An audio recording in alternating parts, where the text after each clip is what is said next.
Hello, everybody, and welcome. This is the Apostate Prophet. I hope you're having a fantastic day.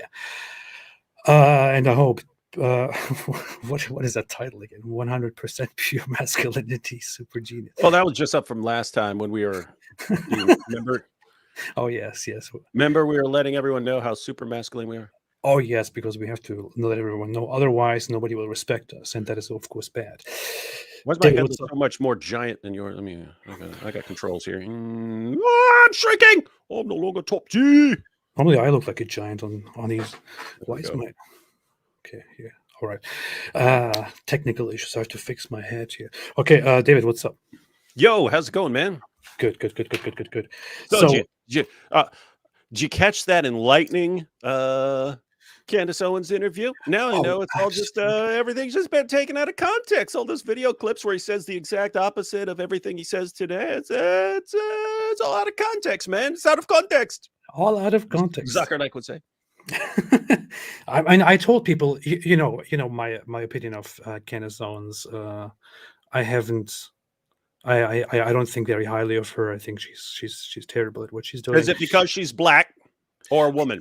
Which one, AP? It's one or the other. I put you on the spot. Don't know how to answer, eh? You got me. Got answer stream. Got him. No, I think because she has terrible takes. And I said as soon as I saw that she's hosting an interview with Andrew Tate, I thought, oh no, this is going to be bad.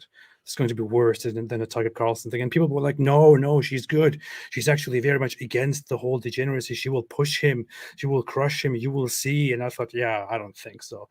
And it comes out, and lo and behold, it is significantly worse, in my opinion, than the Tucker Carlson interview. Like with Tucker Carlson, it's like Tucker is ignorant and he's just being played and doesn't know what to say. That's what it looks like. But with the Candace Owens interview, it looks like she is there actively just helping him lie, present the lies to him so he can catch and give it to the public, plus praising him the whole time. It was like a very disturbing show of her just sucking up to him and helping him clean his reputation. And I don't know. Yeah. When the announcement came out, she had interviewed Andrew Tate. I had kind of mixed thoughts because on the one hand, she does go pretty hard against some people when she disagrees. Like she'll come right at them, and she can be absolutely brutal and not back down on anything. And going after everybody. I mean, she flipped out on like Steven Crowder and stuff, or what was that? Being a jerk towards his wife in a video or something like that. So, and then he went after the Daily Wire. I don't know the whole story. I remember she went after him on some of that stuff.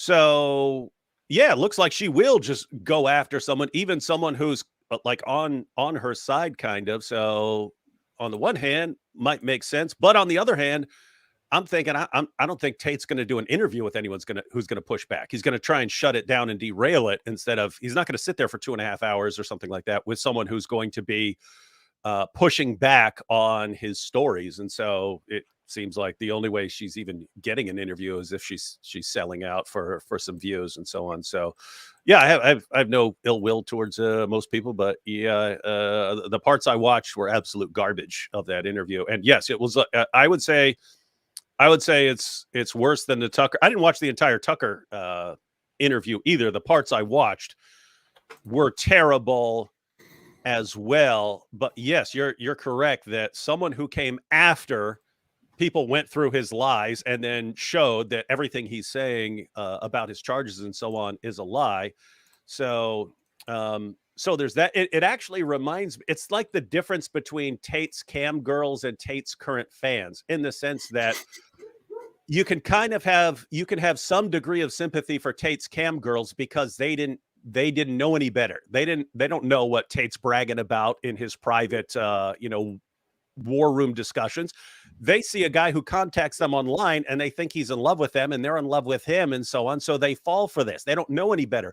Once all the information is out there, you have less sympathy for people because it's like, okay, you should know better.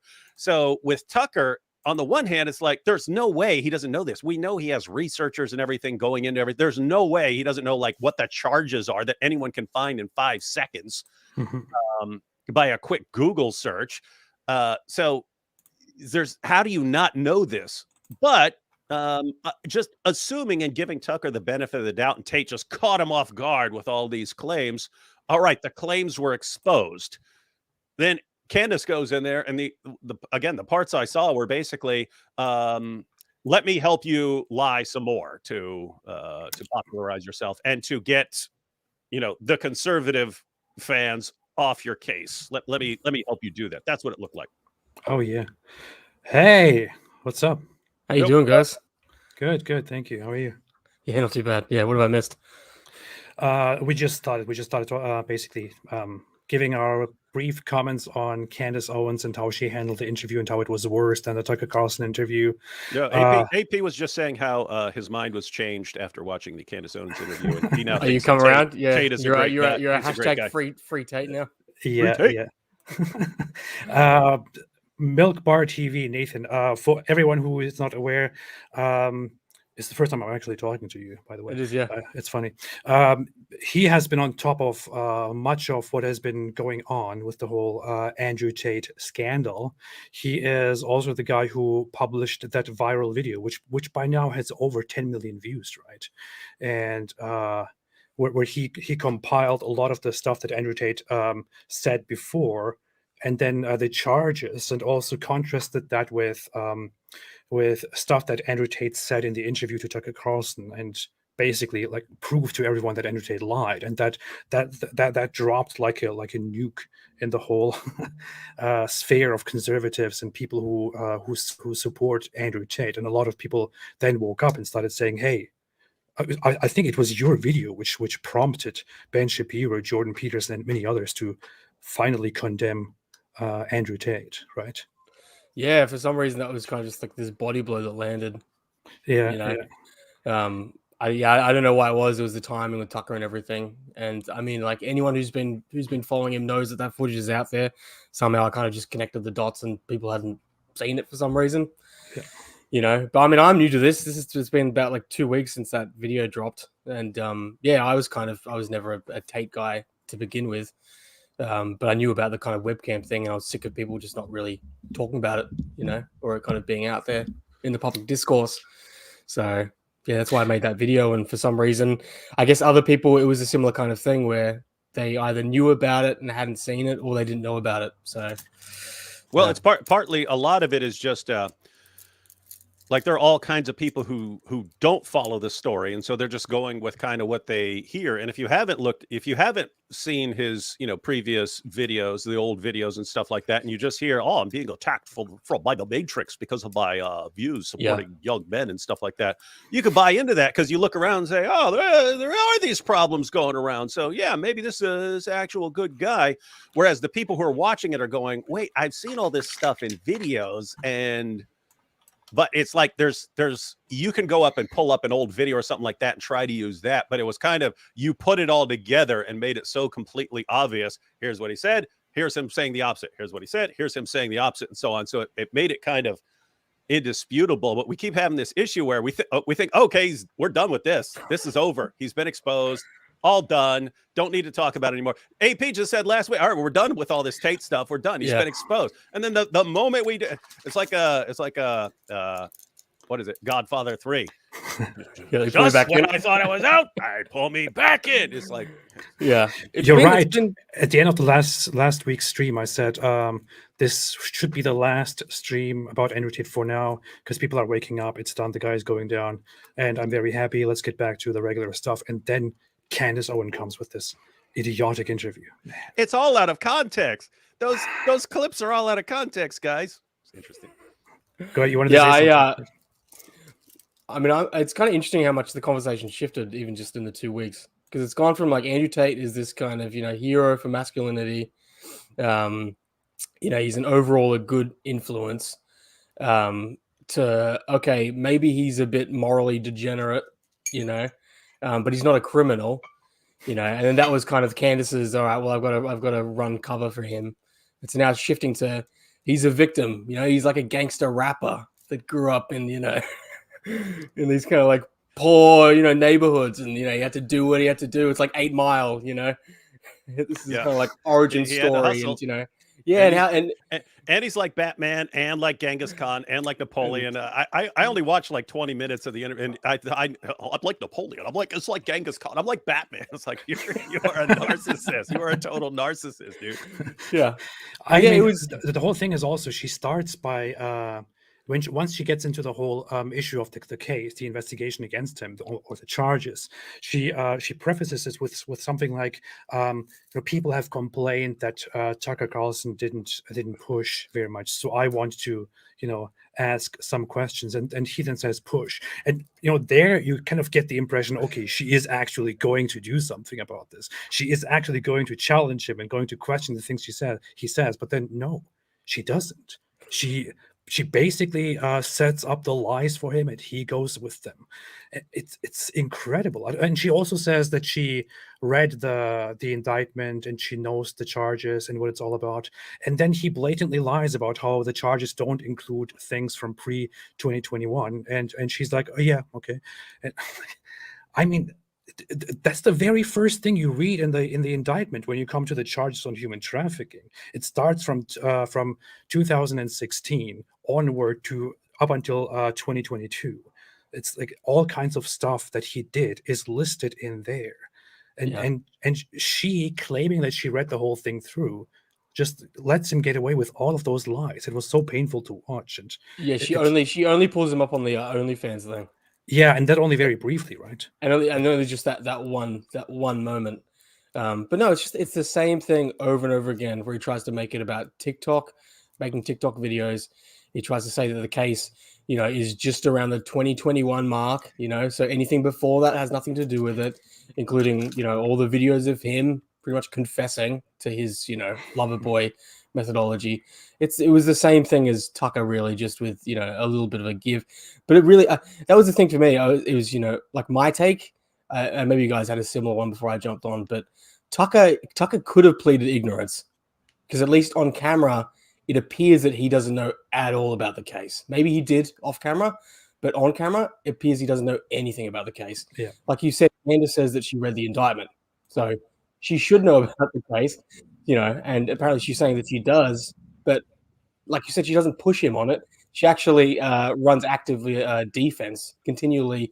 That was the worst thing, maybe, when she kind of says that somehow the Romanian prosecutors, it appears like that they're the ones that have somehow shifted the definition of human trafficking. Yeah, that's ridiculous. I want to quickly show everyone something about specifically that. Let me put this here on the screen. Actually, wait a minute. I'll correct this. Put it on the screen with sound so I can show other things with sound later on. But here is a document from the United Nations, which is Protocol to Prevent, Suppress, and Punish Trafficking in Persons, especially Women and Children, supplementing the United Nations Convention Against Transnational Organized Crime. This was introduced in 2000, and I think ratified 2003, introduced, accepted by states around the world since then.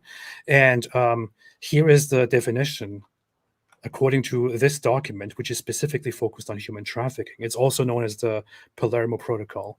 It says here in Article 3, for the purposes of this protocol, trafficking in persons shall mean the recruitment, transportation, transfer, harboring, or receipt of persons by means of the threat or use of force or other forms of coercion, of abduction or fraud, of deception, of the abuse of power, or of a position of vulnerability, or of the giving or receiving of payments or benefits to achieve the consent of a person having control over another person for the purpose of exploitation. Exploitation shall include, at a minimum, the exploitation of the prostitution of others or other forms of sexual exploitation, forced labor or services, slavery or practices similar to slavery, servitude, or the removal of organs.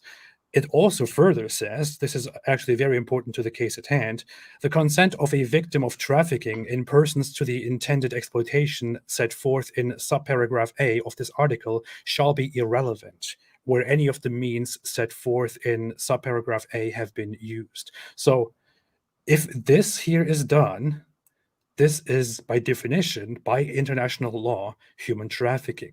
And even if the victims, the ones who are trafficked, at some point gave their consent, at some point said, yeah, okay, I want to come here. Yes, okay, I want to do this work. This is entirely irrelevant because of the whole use of fraud, deception, coercion, and so on. The law basically can no longer trust the statements of the victims who might still be, threatened or coerced or whatever it is to give statements in favor of the perpetrators. But this stuff here has been in existence for over 20 years now, recognized officially by the United Nations. So when Candace Owens says that it looks like the Romanian government is kind of stretching the definition of human trafficking to indict him here, that is complete nonsense. Yeah, and and there are reasons for that. For everyone who's but what if she says she's not a victim? I mean, you can take a pimp who uses the lover boy method. He can take a girl who had zero intentions of becoming a prostitute, get her to fall in love with him, spend months manipulating and conditioning her to do whatever he says, eventually get her to become a prostitute, and police could then find out about it, go and arrest them, and there are prostitutes. Well, what are you talking about? I love this guy. He would never do anything to harm me. And yet that's exactly what he was doing the entire time. That's why they make it a law. It's like, guys, if we see that you're doing this, if we can see what method you're using. Now, keep in mind, some of this is hard to prove. Like Andrew Tate keeps saying, oh, well, I'm just being nice. What are you doing? Accusing me of being nice and stuff? No. You're one of the few people. Like, notice you could say if a woman is being manipulated by a man and you don't have his inner thoughts going on in his head, how do you actually prove what he was intending? Could be difficult unless the guy spent years blabbing it all over the internet, in which case it's kind of easy to make the case because he told you all along that that's what he was doing. But with me, like the worst part of the Candace Owens was she just like dismisses all these old clips by saying, yeah, it's easy to take things out of context. These things can be taken out of context. It's like, okay, he's saying he doesn't. What's the lover boy method? I don't know what that is. And then you see his older videos. And so I get the girls to fall in love with me, and then I trick them, and then I deceive them, and I condition them, and I do all this stuff, and I brainwash them until they won't question me, and then I get them to make all my money. And it's like, okay, what's the context that makes that not what he's saying? Like what possible context is there? It's like, did he right before he said that, did he say, I'm going to do a one-man play about a pimp right now. This is not me. This is my play, my one-man play about a pimp. And a pimp would talk like this. And then he says it. And so, oh yeah, if you knew the context, you'd see he's not saying that. But well, she talks about my video. They talk about my video at the start. Oh, yeah. They say there's a mashup going around that features old clips of you. And she's like, I think it was really unfair. They take it out of context. We don't know we don't know who you're talking to or when it was from, or and she's like, that would be terrible if it happened to me 10 years ago. There's stuff out there, blah blah. But you're right, and I put up there. It's like I challenge anyone to show me the full context where any of this is acceptable. Well, but the crazy thing was, okay, show that part. Yeah, go ahead. Finish your thought. So I quickly made a video yesterday after the interview. Because she then does something crazy where she then shows him in the clip that I used in my video where he says, you don't mention webcams. you sleep with a girl, make them fall in love with you, and he kind of lays it out. Now she was like, explain this. I want you to explain this clip to me. And they only play about 30 seconds of it. Now then he then goes on to say, this was a short thing to do with this course that I did on dating, and pretty much this is the clip. The larger thing is that I'm successful and I'm rich, and some girls want to work for me, because I'm powerful and I have these job opportunities. So she at the start, she claims that I take things out of context. Then she plays a small amount of this tiny clip, allows him to just make up this thing, Anyway, you can go to my Twitter account. I've done this video where I play the full thing, where it shows like it's clearly he's talking about how you actually groom women into. I'm going to play that too. And that's the same thing that was on his website. Yeah, exactly. It's the same, and then he sent people to his website. It's the same thing. That's what's most interesting to me. It's like anyone who's been following him for years, people who are involved in this, they know what he's doing, and yet when he denies it now, they'll still support him. It's like they're saying, "Yes, of course you did it, but we want you to get away with it, so we're going to help you lie." To become let's play this part here.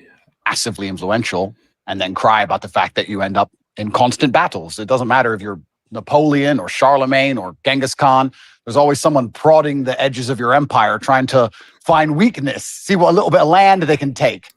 And I think it's always been the same. And right now, I guess you could say, to a degree, I certainly have an empire and I'm massively influential. And there's a degree of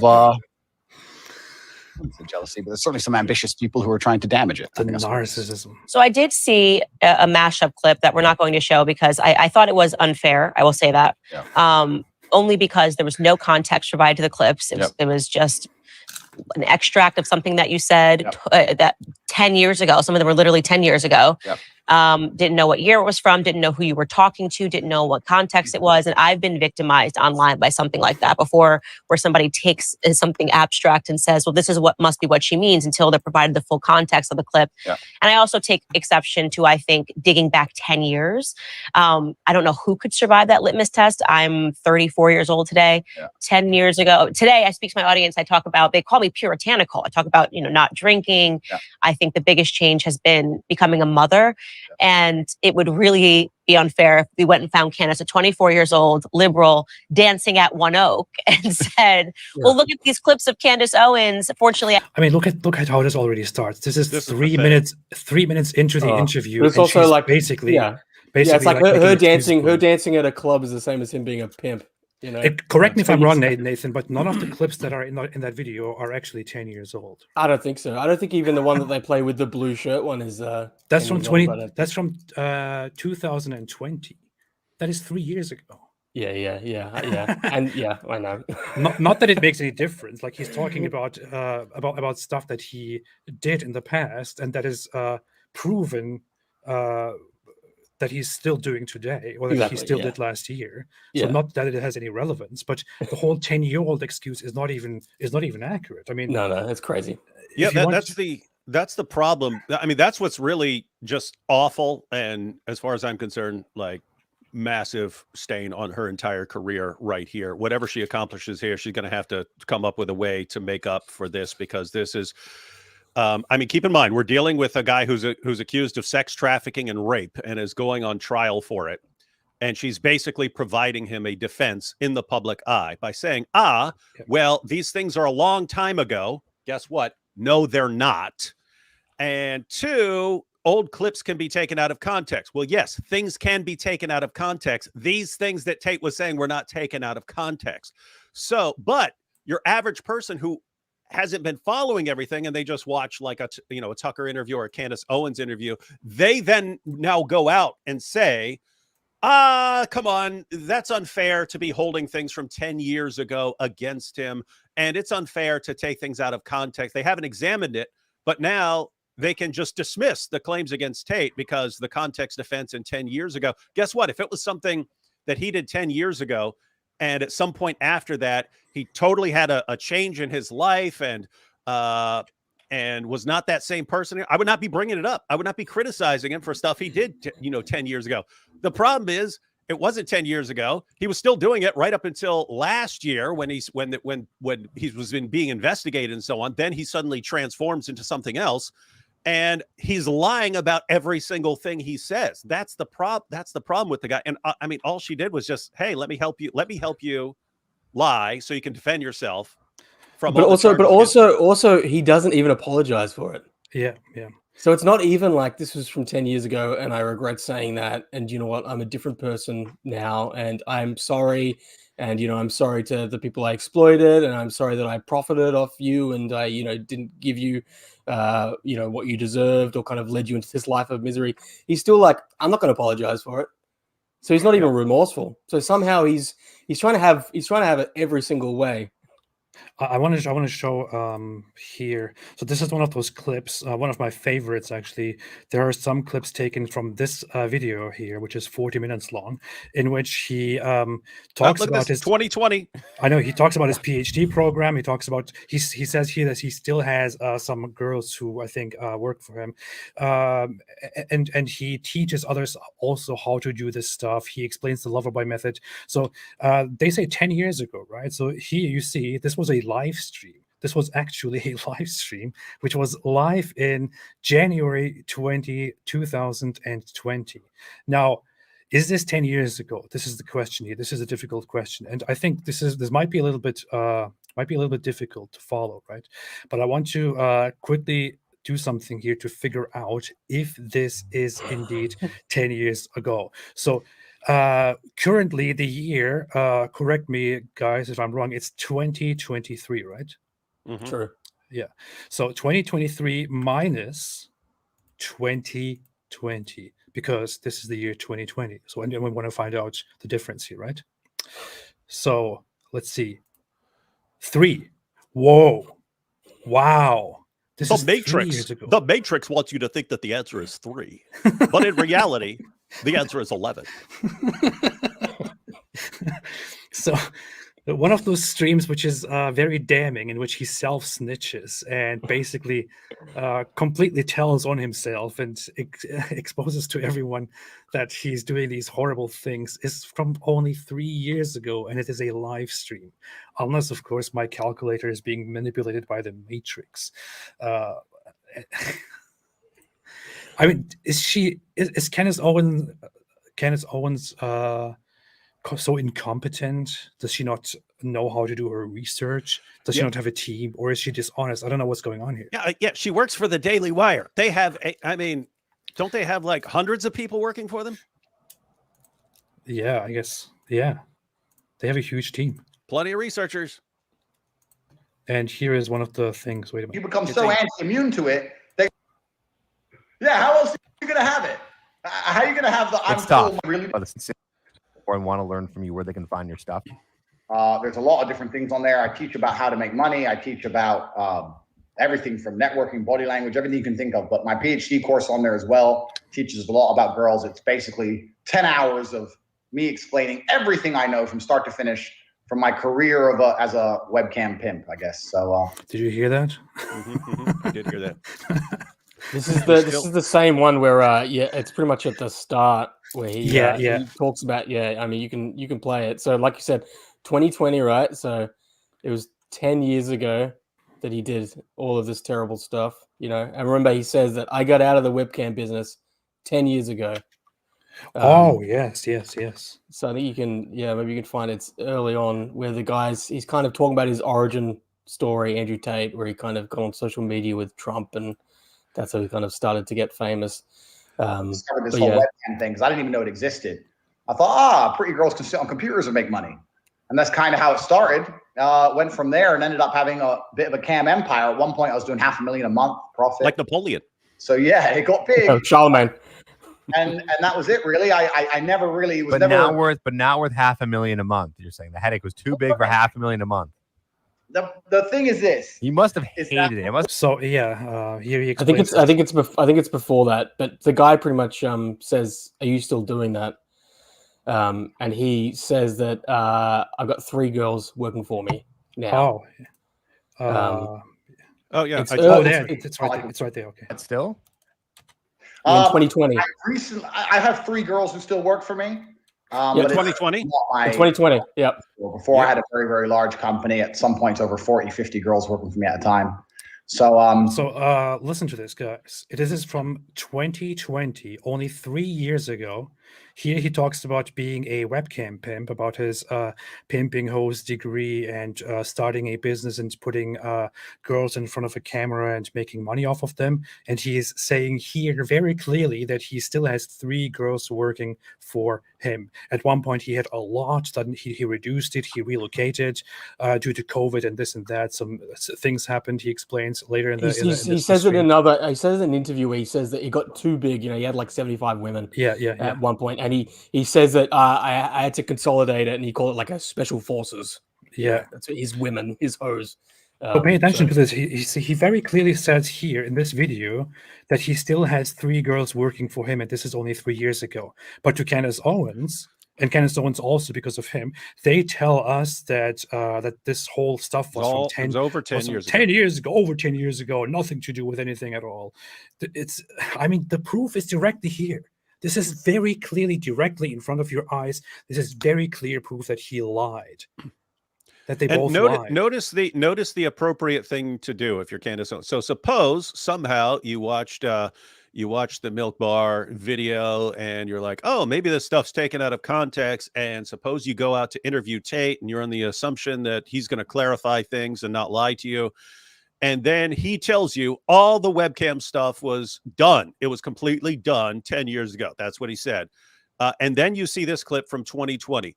The appropriate, responsible thing to do, if you have any integrity at all, even if you want to give the benefit of the doubt and say, maybe I'm missing something here, at the very least, she should be sending him a message saying, hey, here's what you said in the interview. And here's a video of you in 2020 saying you still have cam girls and you're still selling your course and all this stuff. How do you explain this in a way that doesn't make you be lying to me? Because if you were lying to me, then, you know, in the name of responsible journalism, I have to go out and apologize to everyone and say, hey, this guy lied to me on camera. So if you don't see that sort of thing, it's just like, I mean, my goodness, do you just not care? You just helped a sex trafficker and rapist get away with crimes, at least in the public eye. I do love that, you know, you got like Tucker Carlson and Candace Owens and Piers Morgan and these people who are kind of platforming Andrew Tate, and you know, by them platforming him, you know, they're kind of they're being rewarded, you know, and they're getting the views and money and whatnot. And you know, I do kind of love that it's come down to a small group of people. And I met a lot of people in the past 2 weeks who are part of this kind of team matrix who have got anonymous accounts and have been kind of digging in. And you know, I've been on this for only 2 weeks, and these people have been on it for a long time. I don't know, like you guys have been on it for a long time as well, doing your best. And I do love it that we don't have money. We don't have a media machine. We don't have, you know, millions and millions of dollars. But what we do is we have the truth, and we can just find these clips of him kind of confessing and find the facts. And that's enough to put out there to be able to actually destroy these massive, you know, organizations. And to, that's what I find so amazing, right? Candace Owens is probably on a lower level in terms of influence and power than Tucker Carlson. Tucker Carlson is way up there. He's supposed to have so many possibilities, be it the financing, the resources, the connections, whatever it is. And Candace Owens also, she works for the Daily Wire. She now she has all kinds of possibilities, and it comes to us, to some random guys on social media or that is YouTube lame, right? It's like, wait, all these journalists and their researchers and their massive budgets, they can't find one fact about Andrew Tate, and some guys on Twitter and YouTube have to dig up all the stuff for them. We are doing better research than they do. Why don't we get all the money? And think about it, like you know, Milk Bar, if you hadn't put out that video, there would still be a lot of people massively deceived by the Tucker. In fact, if you hadn't made it so easily accessible for everyone to circulate very quickly and expose the lies, he might have won a lot more people over with that interview. I mean, it does really feel like that video came out, and then here's Candace, who's like, I know Andrew Tate, and also she's a contrarian, and you know, I used to like Candace Owens, but I do think that she's ideologically driven. I don't think that she's someone who's actually interested in the facts or the truth. I think she's someone who's only interested in things that can kind of support her model of thinking. and she pushes everything aside. I think that's why she's dangerous. I remember her and Brett Weinstein got into a thing where he kind of called her out, and he's like, "No, this was years ago. This young chick's dangerous. She's actually not a good faith actor." So I think that that video came out. It did a lot of damage. It showed some kind of chinks in his armor, and then she's like, and this is the other thing, right? I don't know the last time Candace Owens has had like a viral moment. I feel like it's been a while. She put out her Black Lives Matter documentary, and I don't know a single person who's seen it. I keep seeing the trailers all the time, but I don't know anyone who's seen, compared to What Is a Woman, on Matt Walsh, on her kind of colleague, no one saw that documentary. So I feel like she's like, this is a chance where I can get a little bit of kind of cultural relevancy and kind of put it out there. She's already now boasting about it's got over 1 million views. Yeah. It's some easy views for her, So that's where I think I don't think she overthought how innocent or guilty this guy is. You know what I find very funny? When you say you don't remember when her last viral moment was, the last thing I remember that she was all over the media was the whole beef that she had with Cardi B. And she was calling Cardi B like a degenerate. She crushed Cardi B. All kinds she of crushed stuff. Cardi B. But here's the thing: like, she was calling her a degenerate and saying all kinds of stuff about her sexual deviancy and promotion of things, and then she is here sitting down with an actual self-proclaimed pimp who has gotten rich by putting his girlfriends in front of a screen and getting them naked, and who has also been proudly for a long time a boss of OnlyFans girls. I mean, he was even naming himself. His handle was OF something, because he was an OnlyFans king. He had all these girls on OnlyFans, and they were producing pornographic content and talking to all these desperate guys at home who pay money to them. So, and she bashes Cardi B for that kind of stuff, and then she sits down with the king of porn.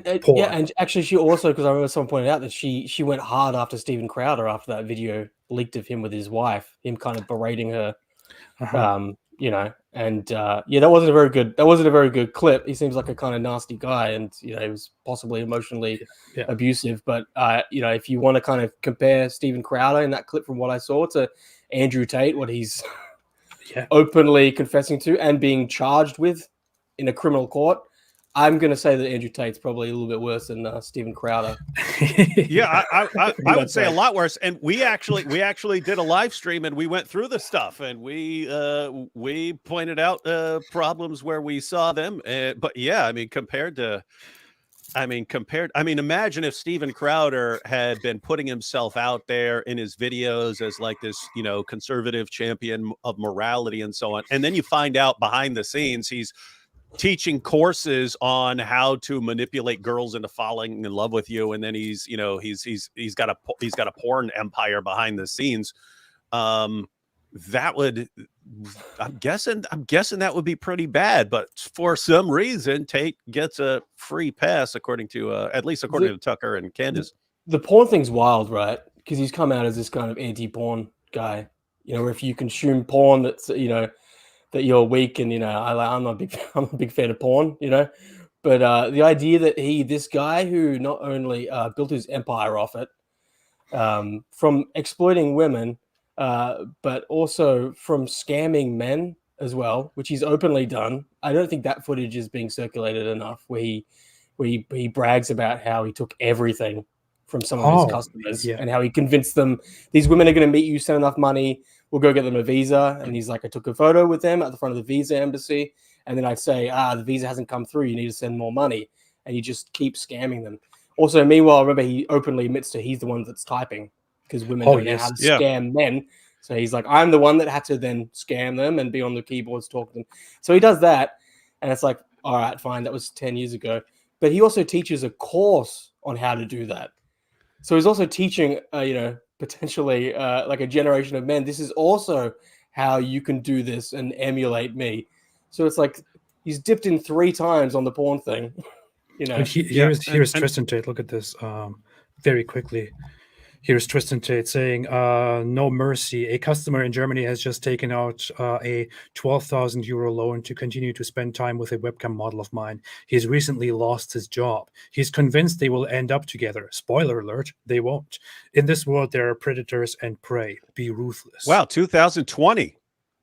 Wait, I've wait, got he a, had a webcam model in 2020. I thought that was all over in like 2012, 2013. This is interesting. Let me send you. If the I Matrix can. is altering this image and putting the year 2020. Well, Matrix is Yeah. see, that's all that's Photoshop. I've got an article. See what he's bragging about. See what he's bragging about. It's so messed up, man. Let me send you an article. You guys keep talking, but it's Yeah, I just Tristan Tate wanted to talking point out about where he's still got OnlyFans in 2021. Yeah, we've got that. We've got that clip. You got that? You got that article? Oh, I bookmarked that earlier. Let me see. Yeah. I just wanted to draw attention to something that I don't think you can actually draw attention to enough. If you know, for all the Tate fans, for all you Tate fans out there, do not forget that men were sending money to Tate, thinking that they were talking to a pretty girl. They were actually talking to Andrew Tate, who is sending messages to these guys about how attracted he is to the guys who are sitting there whacking off to as they're messaging Tate back and forth. Guys, your top G is on the other end, talking to guys, flirting with them, talking about, oh yeah, oh, you're so big and strong and manly and stuff like that. And he's Andrew Tate talking to guys who are whacking off. Tate is pretending to be a cam girl. And think about that. I mean, if Tate is, and he says in his method is he bones the girls so that they become devoted to him and hand their money over to him. Look, he's having sex with the girls so that they give money to him. That kind of makes him the prostitute in that situation, doesn't it? I mean, so this is the hero of, it's like the pillar of masculinity in the world. He's the only thing standing between young men and the Matrix trying to guys, I cannot think of a bigger loser. I can think of more evil people. You could be more evil. You go like mass murder people and stuff like that. But as far as like a biggest loser, I can't think of. I mean, if I hear that Tate is sitting here sending some guy messages for money and the other guy's whacking off and Tate's pretending to be a girl, I can't tell who the bigger loser is there. Like the guy's a loser, but at least the guy doesn't know. Tate knows what he's doing. He knows he's a dude and this guy's whacking off to it. And also it's not like it's just like a one-off session. There's like relationships with these guys. Yeah. So he's messaging for months. Tate is in long-term relationships. He knows what this guy likes. He's like, I know this guy. I know what he likes. I can't help it. Maybe he fell in love a little bit. This guy likes it when I talk dirty. That's right. Dirty. Yeah. This guy likes it when I talk dirty. When this stuff is brought up, some of the Andrew Tate fans say stuff like, he did whatever it takes to get money and now he's rich, respect the success and stuff like that, which is very ironic because a lot of the times these same people will go and shame women who independently produce content online and basically like shame them for doing whatever it takes to get money. But they are entirely fine with their hero Andrew Tate and their hero Tristan Tate abusing and exploiting multiple women whom they shame in order to make money. It's ridiculous. He teaches courses on it. Guys, would you like to learn how to get guys to whack off while you're sending them messages about how strong and manly they are? Then take my course. Yeah. Listen to the breathing. He's breathing quicker. Really kind of pump it out. Oh boy, that's messed up. Wait a minute, the video and of him. Is it this one? Old-fashioned way. Wait a minute. There's so much, isn't there?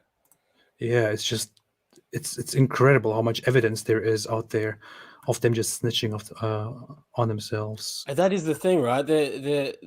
What they did was they just got too big, they got too mainstream, you know.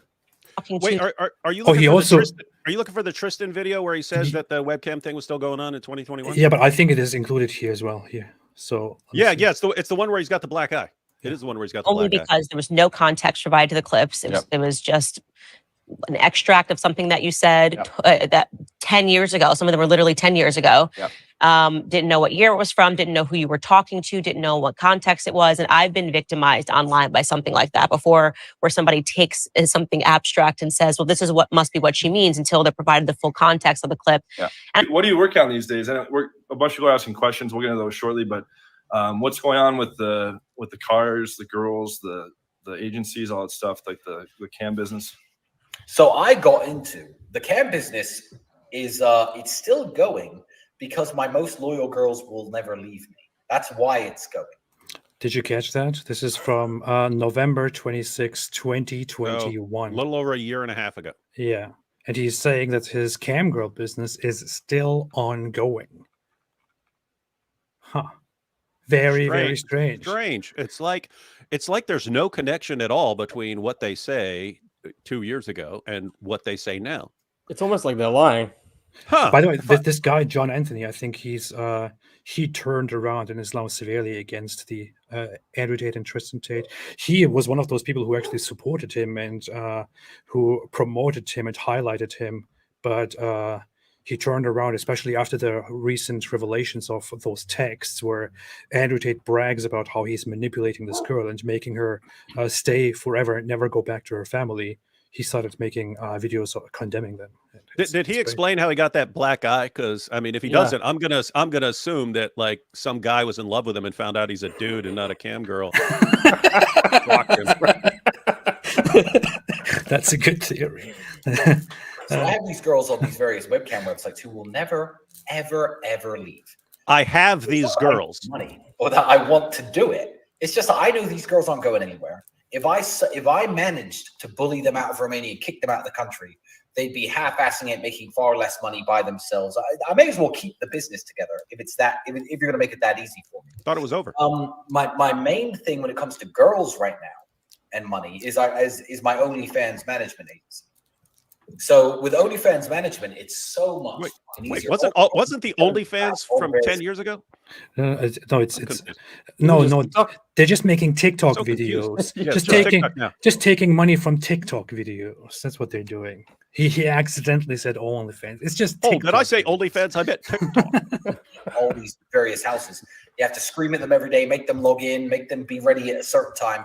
OnlyFans management is, and I teach this inside of the war room, but essentially it's I give you a list of content to make for me. You send all the content across to me when I say, by the time I tell you to, and then me and my team and my girls and my manageresses turn the content into money.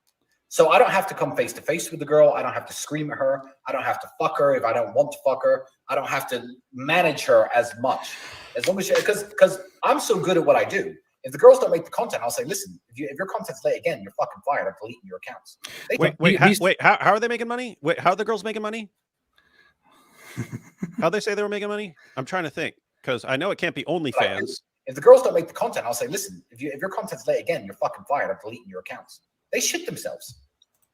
So here is the thing. Here's something to think about. These two idiots, these complete assholes who are, as it seems, the dumbest criminals in the world, are here explaining to you that those very girls whom they brought into their lives under false pretenses of feelings and love and possibly a future marriage are now their employees, and they have to do the work because they were put in such a position where if they stopped doing the work, they would get a lot of crap for that, and they would probably they would suffer. That's what they make them believe. They scream at them, they give them deadlines and tell them you will do this or else, and assign overseers to them, and then also take most of their money. As Andrew Tate admits in a different interview, he tells them he's giving them 50%, but actually he's giving them 30%, and they don't really know because he has access to their OnlyFans stuff. They don't. So this guy is basically admitting all of this. If you take all the other evidence into consideration and analyze all of this in context. And we are still supposed to believe that these guys are just, being framed and they are the good guys. They did nothing wrong. Yeah, It's just horrible. I kind of feel like it's Tristan Tate hasn't quite got the memo. Yeah. You know, like Andrew Tate's like, nah, bro, like we're now lifestyle guru influencers. You know, you got to ease up on the pimping side of things. But Tristan Tate hasn't quite registered.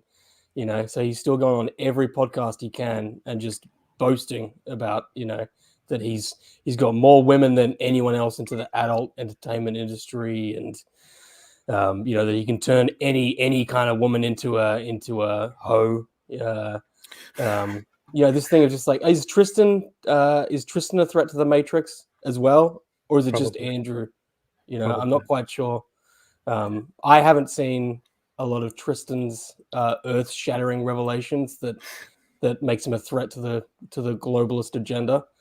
But you know, my favorite from the interview with Candace with Andrew. You know, again, this guy's gonna bring down this kind of cabal of elites with such revelations as, you know, imagine if COVID happened, but there was robotic police. Wow, great. Wow. No wonder they're sending in the troops, you know, and having to make up these things to bring this guy down. Here's, I think, something harsher to let them listen to. take full control over their accounts. They will run away. I like to keep the girls' passwords. I log them in and log them out. If you give the girl the password to her account, there's a chance she could run away and try it by herself. I've had that happen. Girls, let them take full control over their accounts. They will run away. Well, he's talking about OnlyFans here. So I like to keep the girls' passwords. I log them in and log them out. If you give the girl the password to her account, there's a chance she could run away and try it by herself. Which means, so if the girl, like, I don't know if they have followers or something, like followers or a collection of subscribers or whatever. You've got let's suppose you build up a collection of 10,000 subscribers and you think, oh, I don't need these guys anymore. I could just go do it on my own. Well, no, you can't, because they've got your account. And so you would have to go start over somewhere and have no contact with your loyal fans. This is, by the way, illegal in Romania. This is in Romania, this is specifically illegal to keep access of belonging to another person into their online profiles, their phones, and whatever it is. Which is why I'm not sure why he is not being charged with this, but I'm pretty sure when you look at the indictment, it includes charges that are specifically about that. And I think the charges for that go to Georgiana, who is one of the main women who would keep all those girls in check. But it says unauthorized access to a computer system, alteration of the integrity of computer data. This has to do with a specific incident where she actually logs into the accounts of one of the girls and starts sending half-naked pictures of her to her family in order to punish her for running away. But it also includes acts of basically taking control of their logins and using it against them. And allegedly they didn't have access to the money from their OnlyFans. They would have been through the account, and they didn't have access to the account. So this thing of that, they're just running a webcam business, and the women wanted to be there, and they were profiting it as well. It's like no, that's the thing. They didn't have access to the money for what they were actually doing. And on top of that, I don't think they had access to their passports. And even in their CCTV footage that they've leaked, you can tell they've got like Georgiana and a chaperone constantly watching them. So I think that's where it's important to remember this is also part of the kind of human trafficking element, where it's not like they were kind of free just to leave whenever they wanted to leave. That actually wasn't the case. You know what I find so messed up about all of this? What I find so messed up is now Candace Owens, like many others, claim that they care a lot about faith. Andrew Tate says he cares a lot about faith now. A lot of people think that this guy's actually doing something good for morality and all of that. So here is the whole leaked evidence. Somebody leaked evidence from the war room which I think if you want to join this specific program, you have to pay like $5,000, $6,000, or $7,000 or something like that. We should do it. We should do it so we can get rich and be. Yeah. Somebody leaked this, and it is a conversation. Here is Andrew Tate basically teaching all the others what he is doing, how he is manipulating the women, and he's specifically talking about Yasmina, who is one of the two women who are currently part of the case, who are counted as victims, but who do not acknowledge that they are victims, because as the prosecution says, they are still being influenced or otherwise controlled by the Tates, which is why their account of the situation cannot be entirely trusted, but they are still counted as victims. That's how human trafficking cases go. And also remember, Candace used the footage of Yasmina along with one of the other girls, where she's saying that, you know, I'm not a victim, I was there, and so Candace uses that in the show, and they talk about, you know, how can these two girls be victims when they're saying they're not victims? But also with her, Yasmina, like, you're going to read these messages, it's really disturbing. I just want to get to see the process. But I think that's the thing to remember, is that she's now been moved to Dubai. So they moved her from Romania to Dubai, and it's been proven that they actually were tampering with these witnesses and victims and getting them. Yeah, he was doing that on the phone. What a they recorded. I mean, he's on the phone. Hey, here's what we have to do. We have to get these girls to make videos saying that I'm completely innocent, and then, oh look, they're making videos that say I'm completely innocent. Oh, you see. Yeah, so now these leaked things have come back, and you actually get to see the process of how she ended up there. You actually kind of go back right to the start now with these messages, and you should read them, because it's disturbing, because you see her from this like Romanian, you know, girl from this small town, and then once Andrew Tate kind of gets his, you know, claws into her, you know. Here's something I want to address. Look, here's messages between Andrew Tate and Yasmina. This is her texting him. I don't know how far into the process of turning her this is, but grooming. But she says, at the same time, I have few things, very few, but rules I can't break because I'm old-fashioned, and I do believe in God. Number one, I have never sent a picture of me in lingerie ever. I made a promise to God and myself, and I will keep it. Did not keep that. She says. He asks her for pictures, for photos to send to him where she's in her underwear. And she says, no, I will not do that. I believe in God. I don't do such things. Number two, I will never do video chat or OnlyFans because my body is intimate and only my husband should be able to touch and see. Did not keep that promise. Three, if you give my love, I'm expecting the same thing back. Didn't get that. Four, the men I love should not hit or beat me up. I don't know if he ever hit her, but pretty much his method is, how do I get girls to break all their own rules of life that they have come up with when they're on their own? How can I manipulate them into doing all of that? Look what he now says. After sharing the screenshot with his war room members to show them how he's manipulating this girl, he says this: would we all agree this is about as hard as a target gets to make a girl work? Won't even send me, her boyfriend, a sexy pic. Plus God mixed in. This is about the maximum difficulty that you experience in the business. If we all agree on that, I'll give you a play-by-play on what I try and whether it works or not. What a man.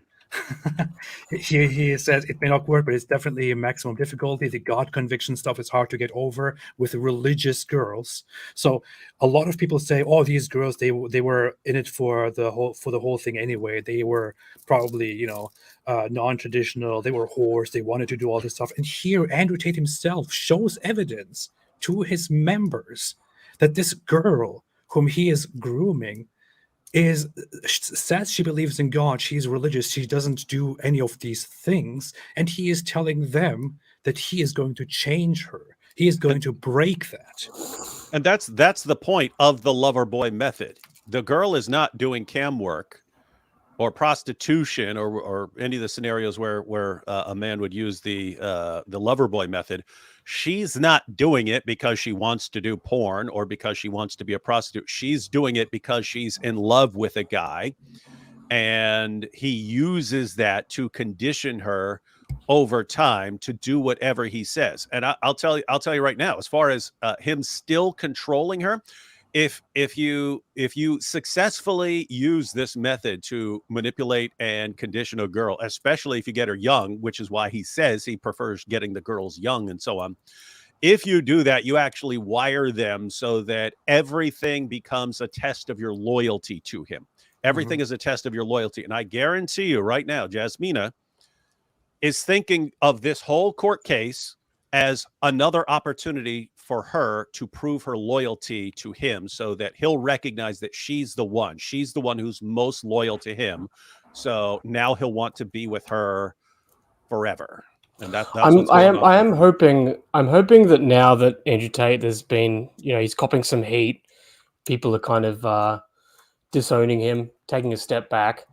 I am hoping that some more victims will feel like that gives them room to possibly come out and publicly state what happened to them, because they feel like they're not going to be attacked. I hope that happens, because I feel like in the past, I think there's other victims out there. I think they've had a lot of women that they've done this to, but why would they come forward when they're seeing this kind of machine that just comes forward to attack them, and he's got so much power and influence. I'm hoping continually more and more that the guy will be shown as this scumbag, evil guy that he is, and hopefully that kind of gives a bit of a platform for more victims to come out and be able to kind of openly state what happened to them.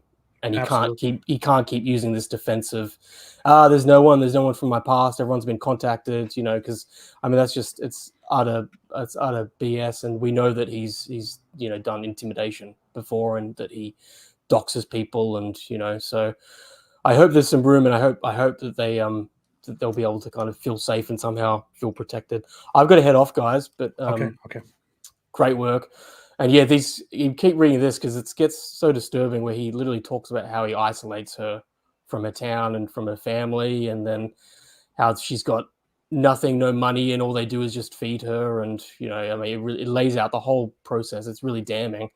And yeah, just remember, this is one of the victims in the criminal case. Yeah. But yeah, anyway, great work, guys. I'd love to do this again. Yep. Definitely. Thank you so much. And yeah, I want to say we're done, but I'm thinking there's gonna be another interview 2 weeks from now on something. It seems like it, doesn't it? Yeah. Oh boy. Well, thank you, Nathan, for everything you do, and hope to see you again here. Yeah. Cheers, mate. Thank you. Thanks. Bye. So, powerful. Do you need help getting out of here, or what? I don't get out. I can kick you. Okay. You can kick me out, yeah. Yeah, I can kick you. I'll kick you out here. I'm clicking buttons now. Okay, kicked you. Okay, yeah. All right. So, I just want everyone. I mean, what do you think about this, David? I mean, I want people who actually believe in God, who believe in religion, and people who are Christians, who are Muslims, or others who so far have not seen this, who so far have not realized the severity, the weight of this, to pay attention to what's going on here, where this guy is talking to his other members here who are paying members and saying, same with the religious talk, does she care about God? She's trying to show me how good a woman she is. So to win, I need to convince her that she's a better woman if she cams than if she doesn't. And I need to remove me asking her to cam, otherwise her friends were right and she's instantly defensive. So he plots, despite her saying, I believe in God, I'm this and that, I will not do such things. He plot together with the members to break her, to change that, to say, God, no, doesn't matter. Yeah, those are all a cam girl. Yeah, those are all obstacles, right? It's like, I want this girl is hot. I want her to make me tons of money as a cam girl. Everything she believes is against this. These are all obstacles on me getting money out of her. So how can I, as the top G, overcome all of this? And this is clearly part of the thrill for him. Hey, that's a thrill for manipulators. I get everything I want by getting other people to give it to me, using my great abilities to control people. And this dope still doesn't. I mean, back then he still obviously didn't know that he was breaking the law. He's like so many of Candace Owens fans who don't understand what the definition of human trafficking is. He thinks he's totally fine. You know what it reminds me of? I think I pointed this out, but there's a Key and Peele skit where there's a rapper who kills a guy, but then makes a rap song about how he killed the guy and where he put the weapon and what excuses and fake alibis he's going to use to get out of it. And he records a rap song out of it. And that's like, it's the detective in the interrogation room just playing his song back to him. It's like, you admitted to everything. And that's what Tate reminds me of. It's like, you committed every element of the crime repeatedly, bragged about it, posted videos about it, private chats, text messages. It's all confirmed. And then sometime at the end of last year, your lawyers said, do you know that everything you said you've been doing for the past 10 years is actually against the law? Oh, I never did any of that. It was all over 10 years ago and it had nothing to do with anything. Super genius, man. He's a genius. He's the top. He's the best. He's the greatest. Absolutely. He's the Napoleon. He's the Napoleon of arts. He's the Napoleon of webcam. Look at this here. Another element, since she moved, she's been fed, but nothing else. He's talking about how he moved her to his place and deliberately makes her go broke and desperate and dependent go on home. him. Look, Can't another leave the element. house. Since she moved, she's been fed, but nothing else. She's broke and she can't go home and she can't leave the house. Man, I almost sound evil, but I'm Almost. not. I'm a shepherd leading the sheep. I'm a She shepherd doesn't realize that who can't following me spell makes life shepherd. better. I can't spell shepherd, but I am one. This is cult leader talk. I'm Yeah. a shepherd leading the sheep. She doesn't realize that following me makes life better for her. She's better. She's a cam girl. I starve her, but she thinks I'm evil. But no, this is actually good for her. And look, here's a chat that he shares then in the room between himself and Georgiana, who is one of the accomplices. Says, Yasmin has no money, right? What she said about being broke. Georgiana says, yes, she was waiting for you to give her a card. Laughter emoji, cracking up. This is apparently very funny.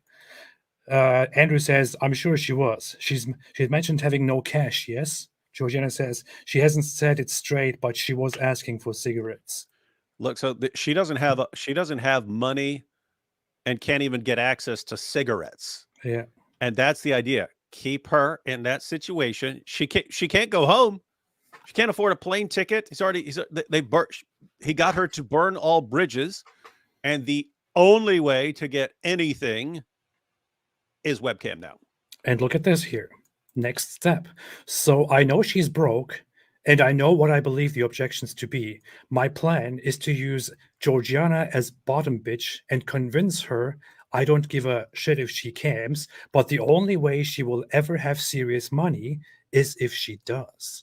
Stage 1. What's the chance of you leaving before I come back? She said 0. Give her no negotiation room. It's comply or goodbye. If there's no goodbye, there's only comply. If she would have said something else, I would have abandoned cam mission and did more groundwork on her. This is showing Whoa. Go back to that. I just want everyone to note the date's right there on the top of the screen. Oh. June 10th, 2021. This is 2 years ago. And he's using the lover boy method to get girls to do webcam for him. So 2 years ago, he said all the webcam stuff is over. 10 years ago, Candace helped him spread that complete lie. Tucker helped him spread that complete lie. Still waiting for them to come out and correct it and say, hey, he lied. But I mean, guys, how obvious and indisputable can it be that this guy is lying? And I don't know, the interviewers go in there, hey, how do we help you spread the lie that all this was over 10 years ago? And people are simply taking old things from your past life and using them against you. Shame on them. I hope this guy rots in prison. I hope his brother rots in prison. And I hope the two accomplices that they have also get their deserved punishment for what they have done. But I sincerely hope that Andrew Tate and his brother rot in prison. If you're surprised by that, if you don't understand it, if the evidence is right here, right in front of you. It's so messed up. She types. I mean, it's the, to me, it's like the weirdest thing. I mean, the point of lying is to kind of get away with the lie, right? I mean, you don't lie where someone could like instantly expose you for lying by doing 2 minutes of research and stuff and can expose you, but he just can't. He just keeps doing it. Yeah. It's amazing. It's pretty interesting. Fantastic stuff. Fantastic Powerful. stuff. Top G's the goat. Just need it's just small things I will have to figure out, like just needs. Right now I have 50 in my pocket and I'll have to ask my parents for money. He says, how much money do you need? I don't know, something. I will have to fix my phone and ID and makeup and daily stuff I must buy. How much? I don't know, babe. They usually send me $200. It's a shame you trust me zero. What do you mean by that? I am deciding. You're deciding what I have to buy? No. Deciding if a conversation is worth having with you.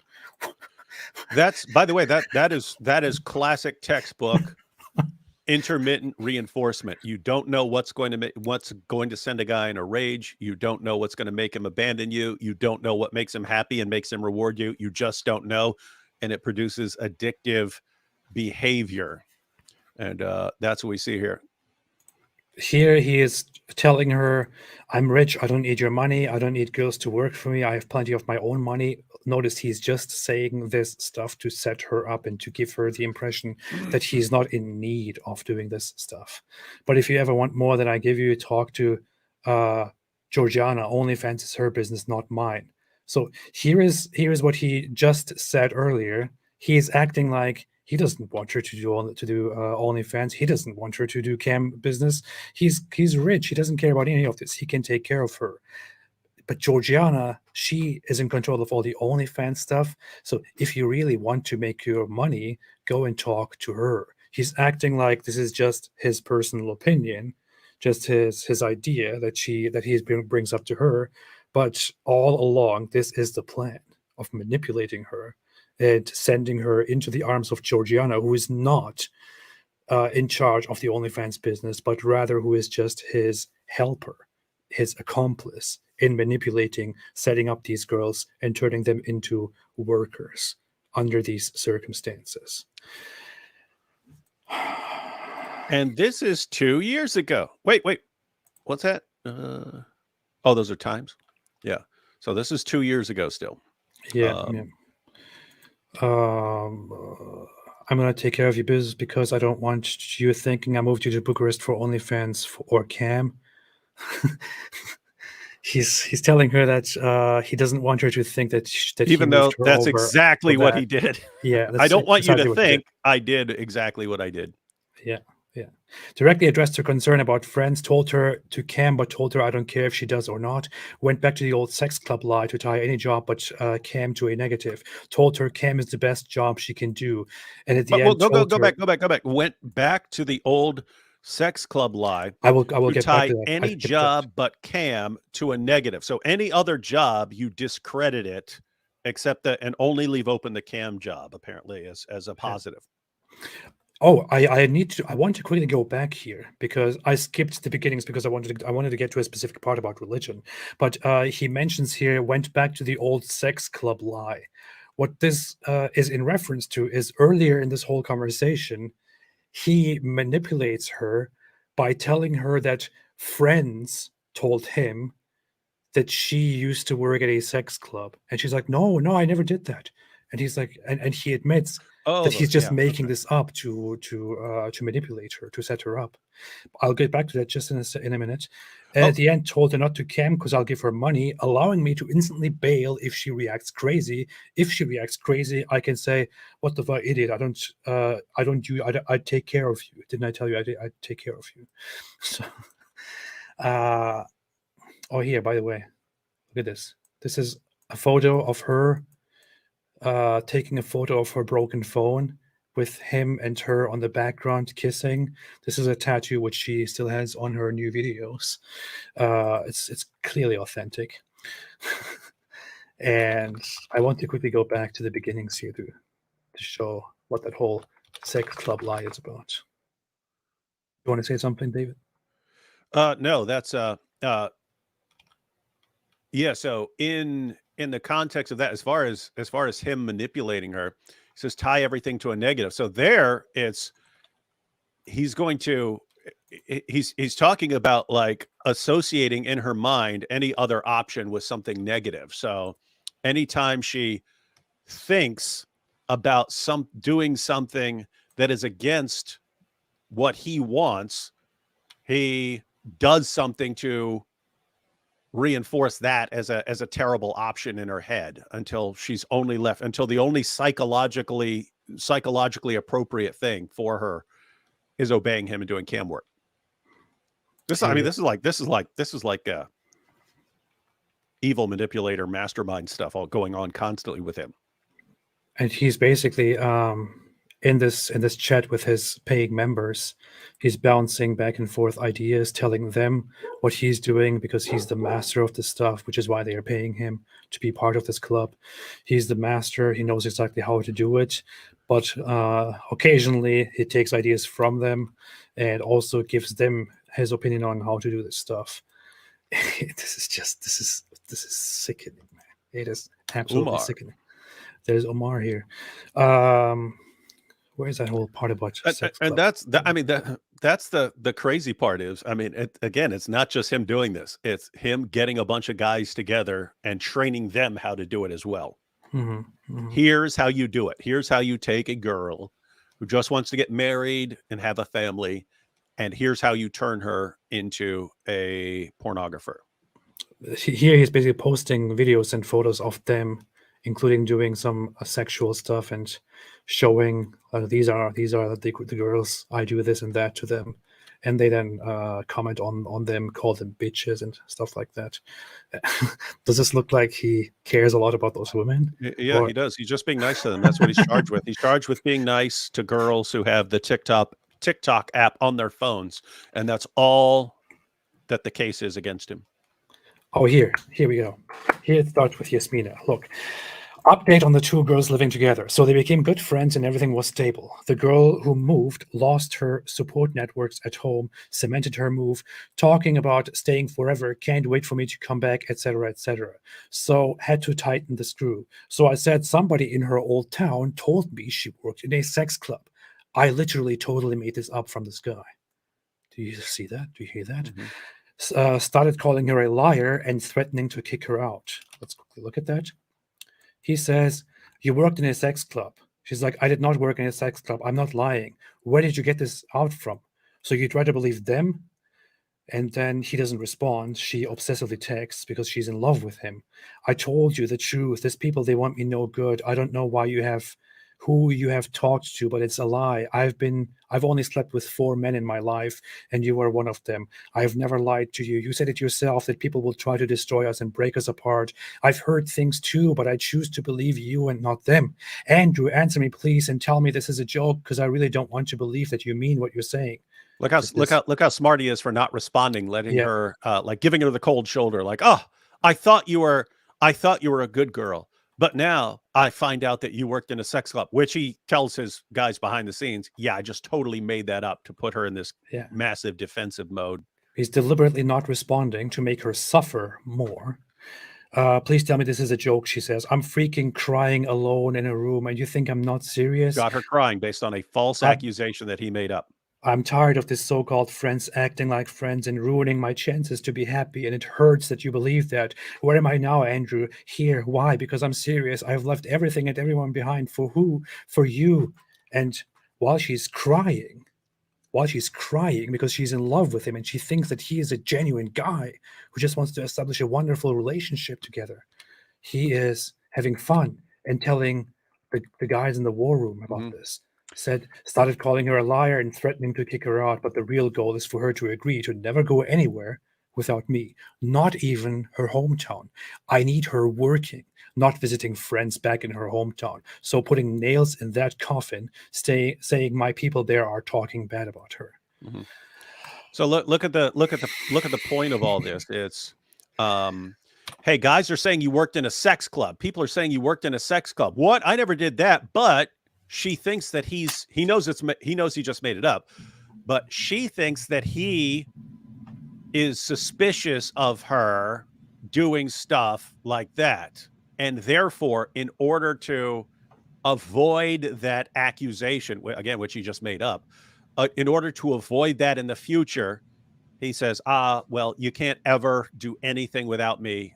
You can't go anywhere without me. Otherwise, you know, people are going to talk and I'm going to hear that you're this, you know, not a good girl. And okay, I'll just stay inside all the time. Since you're there, do a bunch of cam girl stuff for me. And that was the goal all along. Yeah. Serious girls don't lie. Yes, I understand. You are never going back to Timisoara even to visit without me. Understand? Yes, I understand. My people there are telling me you talked to tons of men and worked in a sex club. I'm not having you going back there for them to call me and tell me more shit. That's a lie. But as I said earlier, look at me. I'm a simple girl. Of course they're jealous and mad at me for being happy. Why wouldn't they try to destroy it? As you see, I don't have lots of friends there, probably only 2 or 3. The rest of them are people that know me and I've seen them, but not friends. You don't need to leave the house in Bucharest without either me or Georgiana. We are together always. We are either a couple or we are not.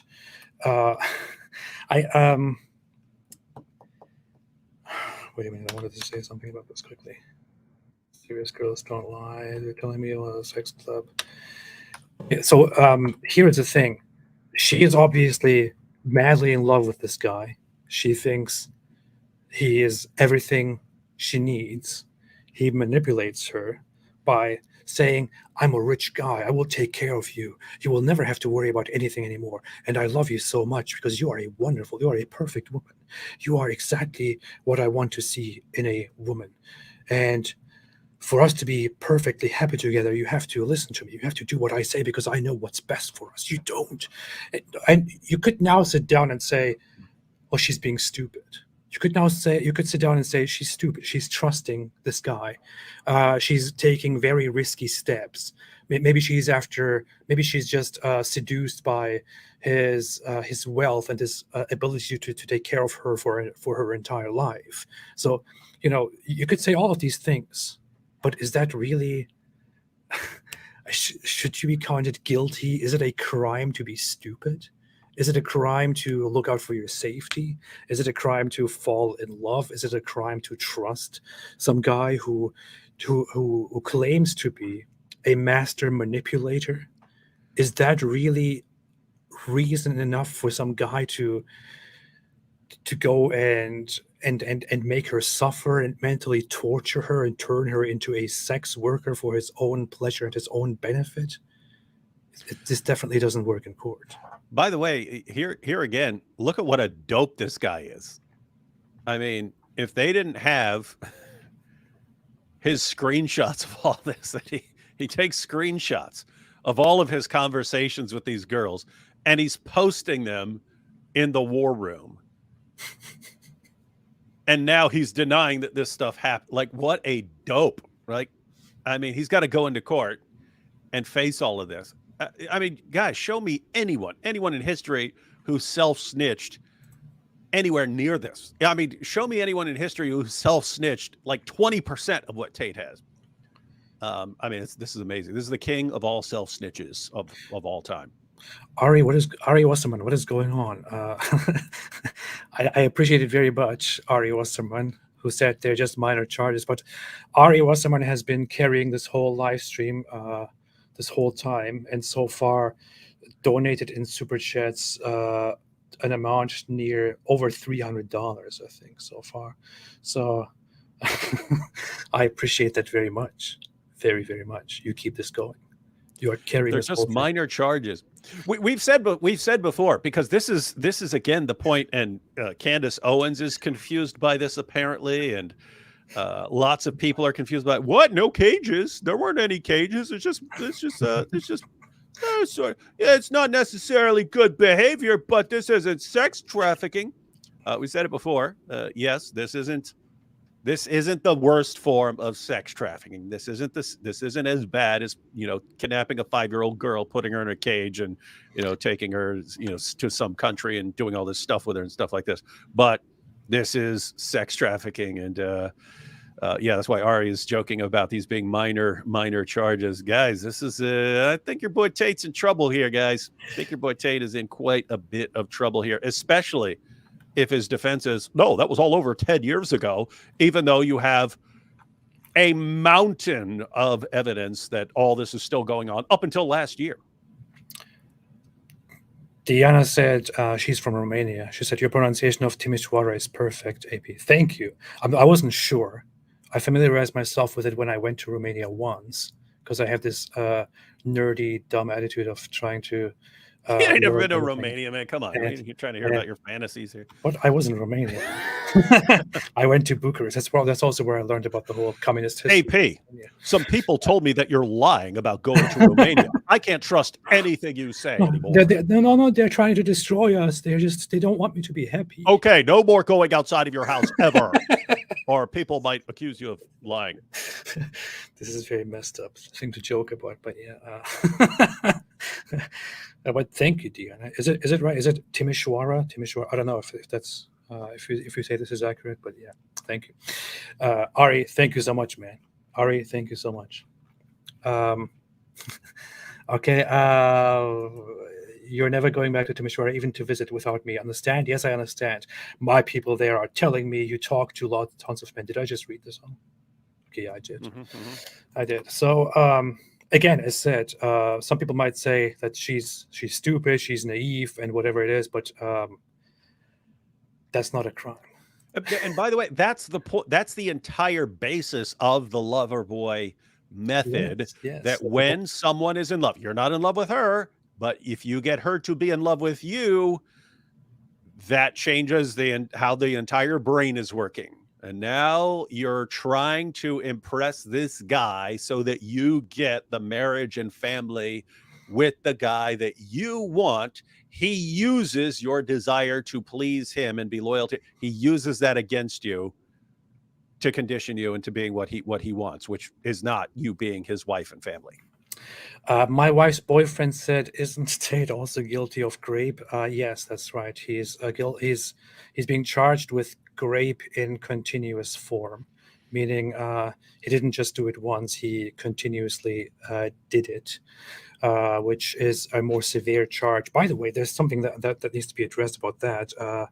Andrew Tate's fans keep going on about, because he lied about this, keep going on about how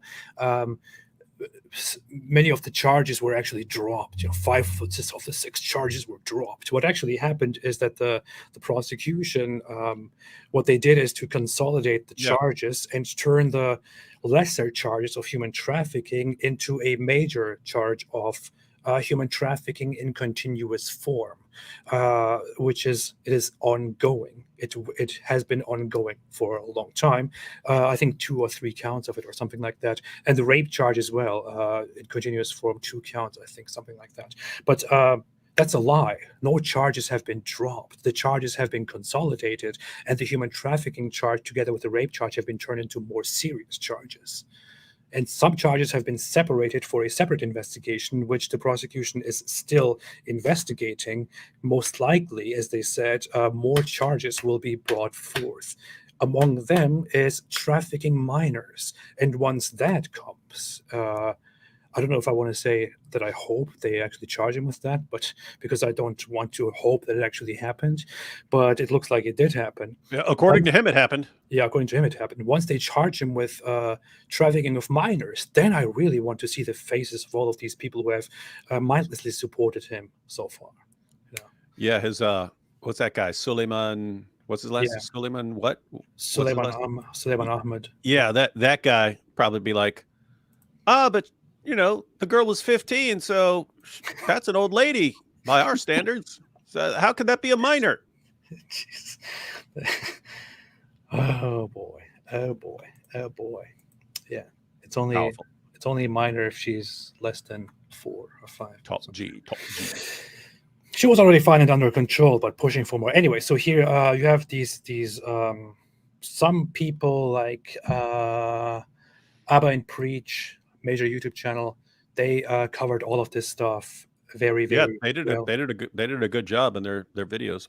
They went through this whole stuff a lot. One other person I know is not so erudite. She is a YouTuber, a kind of, I think, traditionalist, but anti this stuff YouTuber. She covered it very well recently. There were lots of other people who covered this, but did so too. I might want to go through this separately on a separate occasion through the whole thing entirely. Yeah, the thing about it, I mean, you got YouTubers and Abba and Preach, and they somehow know how to get this information and have a discussion about it. And somehow you get journalists like Tucker and Candace and what evidence? We don't know about anything. It's probably taken out of context. So Andrew, even though all you ever do is lie, please spend this entire time to spout any lies that you want to spread. Yeah. Destiny also talked about it. Destiny destroyed him as well. Lots of people are talking about this stuff and covering it. A lot more people are waking up to the stuff. Somebody said, what was that? Saint Charbel Miracle Worker said, Candace Owens' staff did not do their research. I honestly find it extremely unlikely that they didn't properly research or that she didn't properly know. I don't know. I mean, am I really supposed to give them the benefit of the doubt and say, I don't want to accuse them of being dishonest. They are just terrible at doing research. They're just completely incompetent. They're just dumb. They're just horrible at their job. And notice you're saying best case scenario, extremely sloppy journalism, which calls your investigative methods into question because you're that awful and sloppy. You could literally be sitting down with a guy who spent the past 12 years bragging about sex trafficking, and you could basically sit down and just let him spread lies about all of it. That's your journalist. So that's best case scenario. The worst case, a worse interpretation, which may be true, is just he's obviously guilty of all this, but I need the views, so I'm gonna throw softball questions at him and let him respond because I want his fans cheering me on, and I want to get a big interview. What I'm wondering is, I'm just wondering. No, I don't know anything about this. I'm not sure if anything happened behind the scenes. But when the whole Tucker Carlson thing happened, I found it extremely unlikely that he actually doesn't know anything about this, or that they didn't do any research. So I was wondering, did Andrew Tate pay large sums of money to Tucker Carlson, who is currently in need of establishing a new series of news and commentary, in order to use Tucker Carlson to clear his reputation in the public? And did Tucker Carlson actually accept such a deal from him? Now, as said, I have no evidence. I cannot say this is what happened, but it just makes me wonder, because that's where my mind goes. And now Candace Owens, who, in my honest opinion, I don't think that she has ever really cared about the truth. I think I've always thought that she's kind of a grifter here. But did she take large sums of money from Andrew Tate also to get this whole thing going? I'm not sure. I don't know. But this is just where my mind goes, because I don't want to assume that these guys are just horrible at their job. Yeah, so notice where AP is going there. It's like, so notice it's saying, hey, what did Andrew Tate just, send them, $2.5 million to do these, softball interviews and let him spout lies? It's all speculation, but the reason for the speculation, like, you can't be this bad. You can't be this bad at what you do. You've been, Tucker, you've been doing what you do for a long time. And this guy's stuff is all over the internet. There's no way to be as ignorant of it as you are in these videos. So how do we explain this? How can we possibly explain this? It's just like, does he got something on them? Is he handing them money? Like what? Because you can't be this inept at what you do. Yeah. And this is not about politics. This is not about left and right. This is about these people specifically doing a horrible job. There are lots of commentators, lots of journalists on the conservative side, on the right, who do amazing jobs, who do wonderful jobs, who are great commentators. But these guys, they're just absolutely horrible, as it seems, either at doing their job or at being honest and having some integrity. I just don't know what else to say. Who are well-intentioned, like they actually don't perceive maybe perhaps, okay, this is 10 years ago, what the context is, has he changed since? So I will ask the question, and we are going to get into some of those clips you said. Maybe he's changed. How have you transformed? And I've seen changes just, I think, in the last 5 years. Yep. Who are you today? How have you transformed? That's a very good question. I've seen changes in his public persona since he was charged. That's what I saw. Yeah, he's changed a lot over the last few months, and now he's a completely different person. He's a completely different person once his lawyers informed him that all the stuff he said he was doing is illegal. And then, shocker, he had this profound moral change. Oh, yeah. Wow. You talk about Candace from 10 years ago. Candace. The idea that you did something. Did he just say Candace? That's a very good question. It's also very important when you talk about Candace from 10 years ago.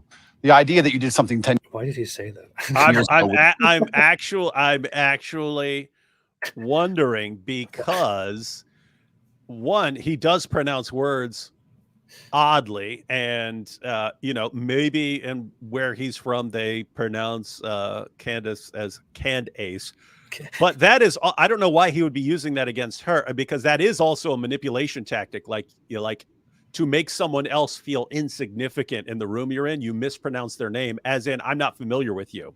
I'm not really familiar with you, to the extent that I don't even know how to correctly pronounce your name. Oh yeah. And therefore you make the person feel inferior towards you. He also, by the way, that's a good point. He later, when Candace Owens brings up Liz Wheeler, who was very outspoken against him, he says, "Who?" And she says again, Liz Wheeler, and starts chuckling, and he says, "Who?" So he tries to do this whole narcissistic, I don't even know who that is game, simply because she shared all the facts about him and condemned him. And she's a conservative commentator who happens to be on many of the stuff on the same side as Candace Owens. The difference is that she disagrees with him. That's why he tries to humiliate her by saying, I don't even know who that is. So you would no longer agree with this one thing. But the second thing, to come along to the conclusion that you now have no value to add to the world would be massively unfair, right? Everybody changes, and that's fine. I'm not the kind of person who's going to sit and apologize for his past. I believe all's well that ends well. I believe we're humans and we grow and we learn. I'd be a fool and I'd be disingenuous to sit here and pretend I was sorry for something I did in the past. And I'm not going to do that. I'm going to be very honest to everyone. Like trafficking and rape. I've talked at length for a very long time about my history and the fact I used to run a webcam business, and I don't feel guilty for that. I know that's maybe what they want from me. I don't feel sorry for that. I've never hurt anybody. It has nothing to do with my current criminal case. Everybody who worked for me was very positive. In fact, that's a lie. It has absolutely a lot to do with the current criminal case. And as you just heard it, guys. If you say, "Oh, this was a while ago," "Oh, he changed," people change, people do things. No, the guy is telling you he's not sorry. He doesn't regret it. No regrets. He doesn't regret anything. He stands by it. He's proud of it. He's happy with it. That's how he got rich. Why would he be sorry about it? In fact, my number one supporter is currently online, and my best lifelong friends and some of the letters I got in jail were from people who worked for me at that time. And I had a business, and I'm not going to sit here and try and pretend that I feel guilty or I feel sorry for that. I'm from a low-income background. I did what I had to do to survive. He just did this all because he comes from a poor background. And truthfully, all in all, being very honest, I don't think what I did was really that bad. And I want to say that. And I know people are going to lose their minds for it. But well, I killed several people, and I also raped several people, but I just don't think that's a bad thing. I don't think that's bad. Yeah. So I'm from a trailer park, so I can go do whatever I want now. I didn't sell drugs. Ah! Oh, wait. Whoa! Hey, Whoa. Rewind that. Did he just say he didn't sell drugs? Yeah, and I know people are going to lose their minds for it, but wow. I didn't sell drugs. What? Wait, what? He didn't sell drugs. I seem to recall him. Wait. We probably misunderstood what he said. And I want to say that, and I know people are going to lose their minds for it, but I didn't sell drugs. What, David, did he just say he'd never sold drugs? It sounds like he says he didn't sell drugs. Huh. That is weird. Because yeah, well, that's good. That's good that he never sold drugs, and we know that he never sold drugs because he just told us right here, and we should always believe everything Andrew Tate says. And he just said it. I just have a problem with that, David. What problem could you possibly have? The man just said it, AP. What do you want to do? Torture him? Oh, he just said it. Come on. That's amazing, David. But I just have one problem here. I seem to misremember something here. So here's a video, and he says something here that doesn't really. I don't know. Well, we know Tate never contradicts himself, so whatever he's going to say, it's going to be, "I never sold drugs." All right, let's listen to that. When I was 24, 25, I sold drugs. What? Hey, what? Wow. Now, obviously, this must be a Matrix attack. It's out of context. Anyone could take a clip from years ago and take it out of context. This is what is stupid. This is what Candace Owens actually helped him do: dismiss all of his previous statements that completely contradict what he's saying. And keep in mind how stupid this is. He's right that no one is going to care if he sold drugs years ago and then at some point stopped doing that. No one's going to say, "I bet you did this all years ago." He just, for some reason, has to constantly lie when the videos are out there. And now when people put them together and say, "Here's what you're saying. I never sold drugs. Hey, I sold drugs."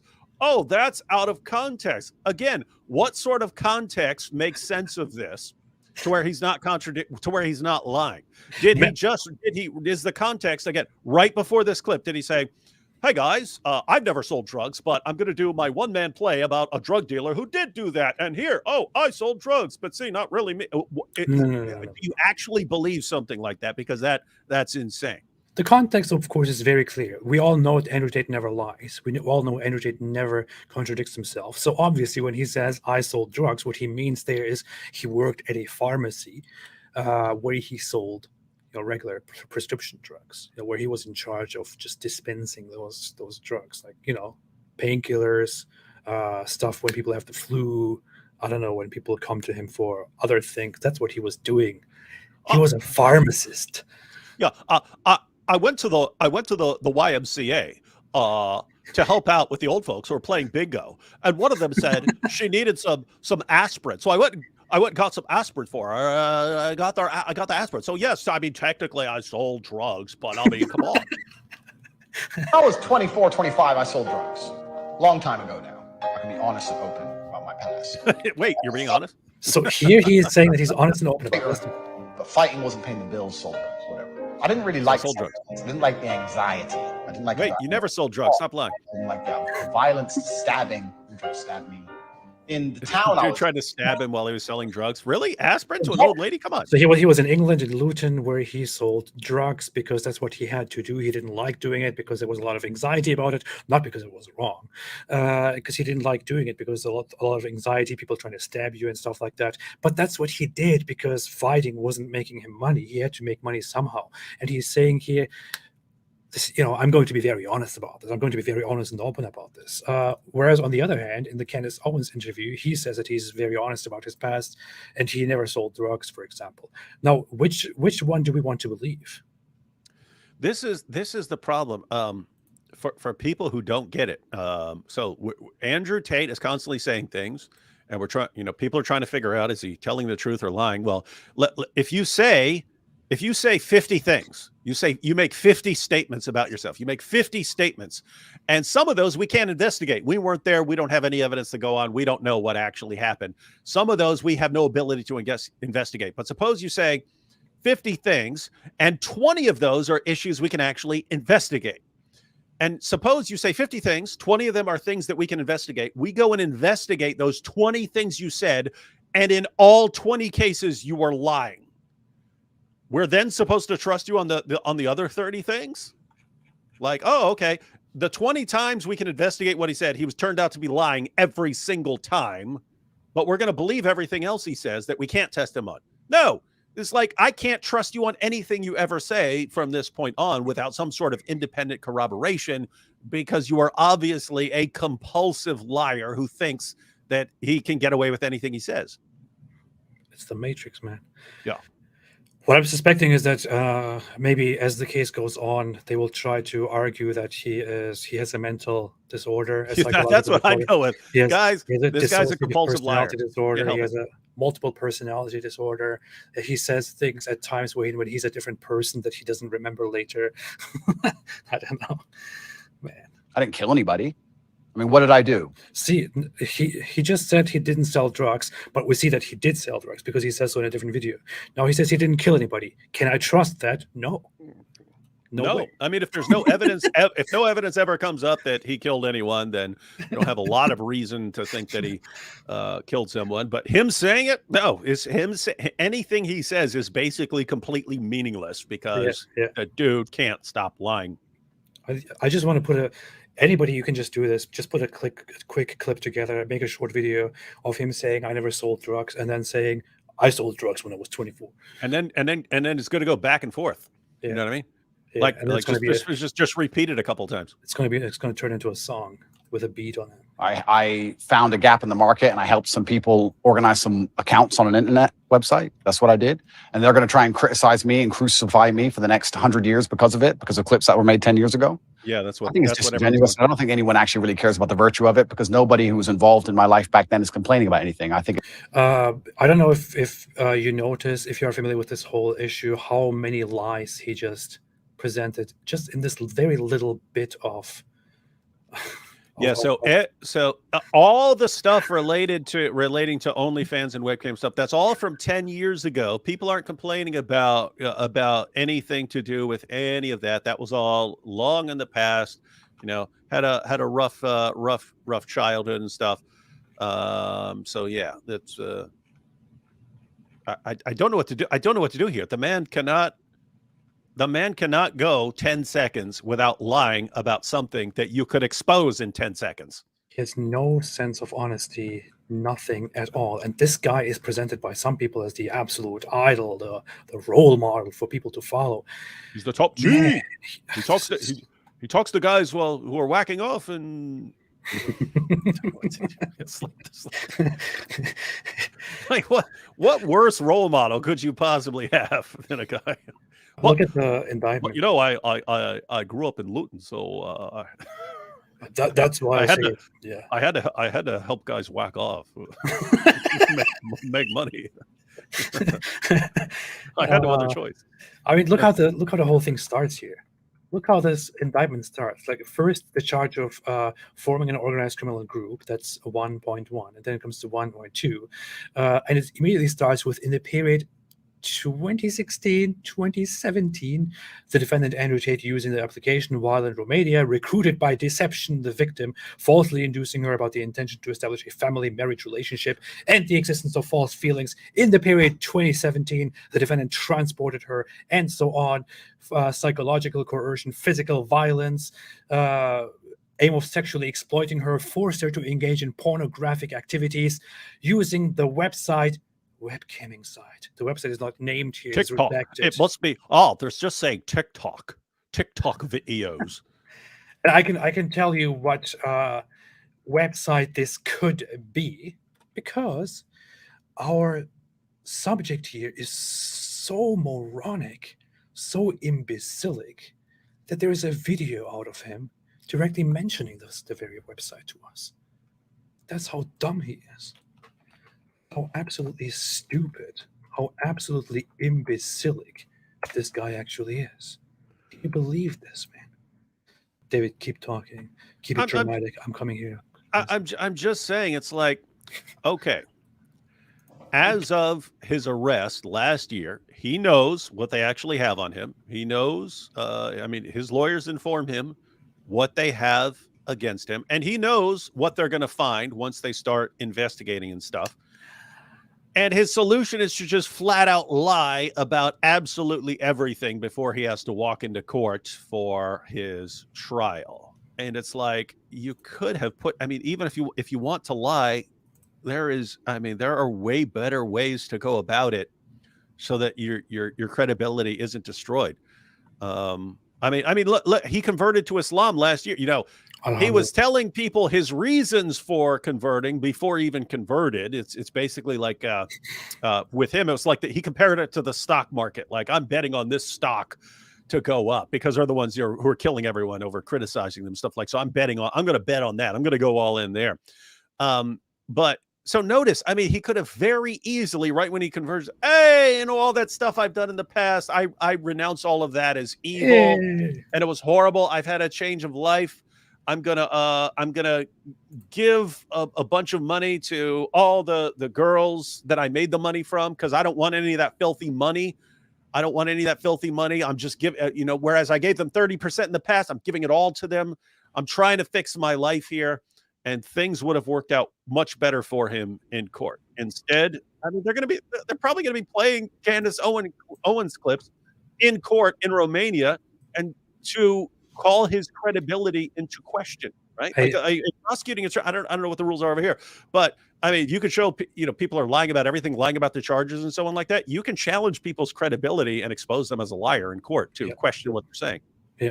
Look at this. I want to bring up, without commenting much on it, I just quickly want to bring up how Andrew Tate converted to Islam, because his brother hints at it right here. That would have to happen to me, not something I choose to do. And I've even had people say, oh, you know, your life would be better if you revert to Islam because, you know, there'd be benefits of you living in the Middle East, etc. Benefits if you convert. How disingenuous would that be? You're that. So we played this several weeks ago, but here Tristan Tate, we established before that he's even dumber in terms of keeping it together and not revealing everything to the public. But he's here basically saying that that he was offered benefits in the Middle East if he converts to Islam. And we all know that his brother did convert to Islam. So what does that say about his brother? I don't know. It's a mystery to me. Oh, yeah. Here, let's quickly mention the specific website that we were talking about. And I don't encourage anybody to go on that website here, but here's Andrew Tate teaching his paying subscribers how to do together the first day, so the new girl can sit there and just sit with the other girl and get drunk. Give him a bottle of vodka, put on the fucking chatterbait. That's the website. It's called Chatterbait. That's the website. 100 tokens per shot. The guys will send loads of money to get the girls drunk because guys like drunk girls. Then he does a thing where he says, okay, so many shots per so much money. Girls so you say $100. Hey, every $100 you send, a girl will take a shot, and so the guys are sending money to watch the girl get drunker and drunker. But hey, he says none of the whole webcam stuff that he did has anything to do with this criminal case. But hey, then why is it right here on the indictment? I don't understand. Was this indictment done by the Matrix to fool us? The Matrix did that. I'm not sure. This guy, man. And by the way, I want to do one thing, David. So where's that part? He complained that this video is out of context because Candace actually played the video here. He complained that it's out of context, and in the whole context of the video, he's not actually talking about anything. He's just talking about his own experience with his own business and the hardships of it. Oh, here it is. Splitting on the internet of you talking about the lover boy method. So we'll take a look at that right now. Sure. You cannot get a girl to work for you having fun. So the recruitment process is the same as the PhD course. You message them on Instagram. The PhD course is my recruitment system. I don't mention webcam until after I've had sex with the girl. If you're on dates and you're trying to mention it and shit, it just doesn't work. It puts them off. I'd never do that. That's disgusting. I'm not a whore. It's just not gonna work. You continue as normal, no mention of webcam. You f the girl. After you f the girl, you do the PhD test. If she passes the PhD test and she wants to be with you, then you start mentioning things like, yeah, but you know, you're always busy. You're always at work. You can come work for me. Okay, so first question. That's it. Look how uncomfortable. Look how uncomfortable he looks right there. I know he's not happy with the situation. When was this video taken? Yeah, so this video is from 10 years ago, and this is me explaining how. This video is from 2020. What?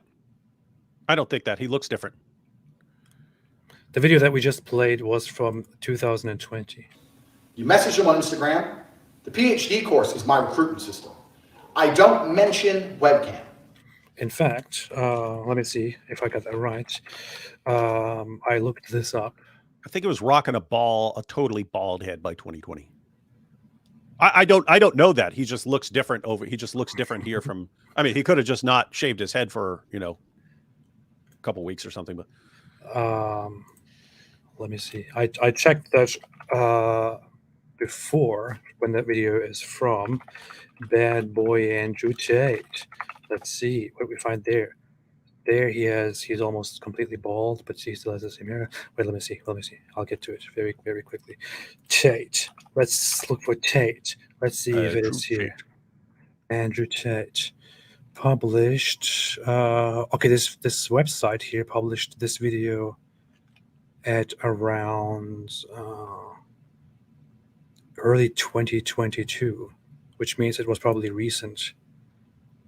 No, I mean they could have published a video from 3, 4, 5 years ago, right? I know, but they were he was collaborating with this website, which is, by the way, this website here, which is called Pickup Artist Tools, which is also mentioned on the very video here, Pickup Artist Tools. And good. he was collaborating with them here. Are they paying you to advertise their website here? I hope so. They should probably pay me. I don't know, but if you look for Andrew Tate here, I think it is one of these videos. Tate lessons, how to make money.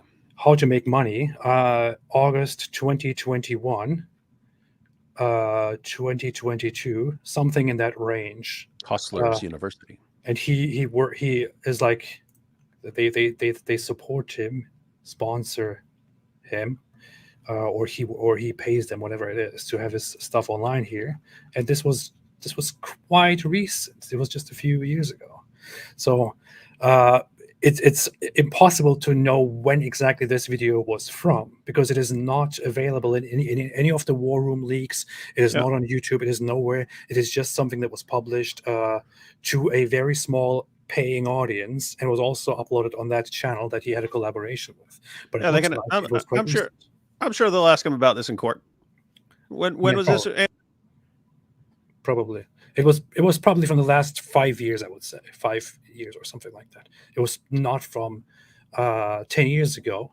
Plus, even if it was from 10 years ago, it wouldn't really make a difference, considering that he basically said everything that he says in this video in other clips that we also have, which are from from 2020, 2021, and so on.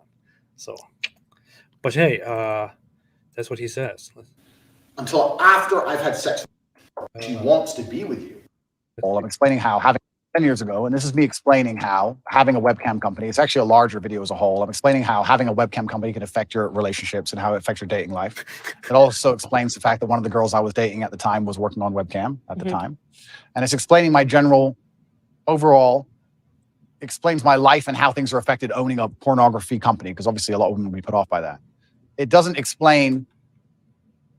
say, I have to be very careful how I answer this question because I'm currently under an investigation. Yeah, that's exactly what you're being charged with, moron. Correct. People are trying to chop it up and say that it says I am using the Loverboy method to somehow convince women to do things they didn't want to do.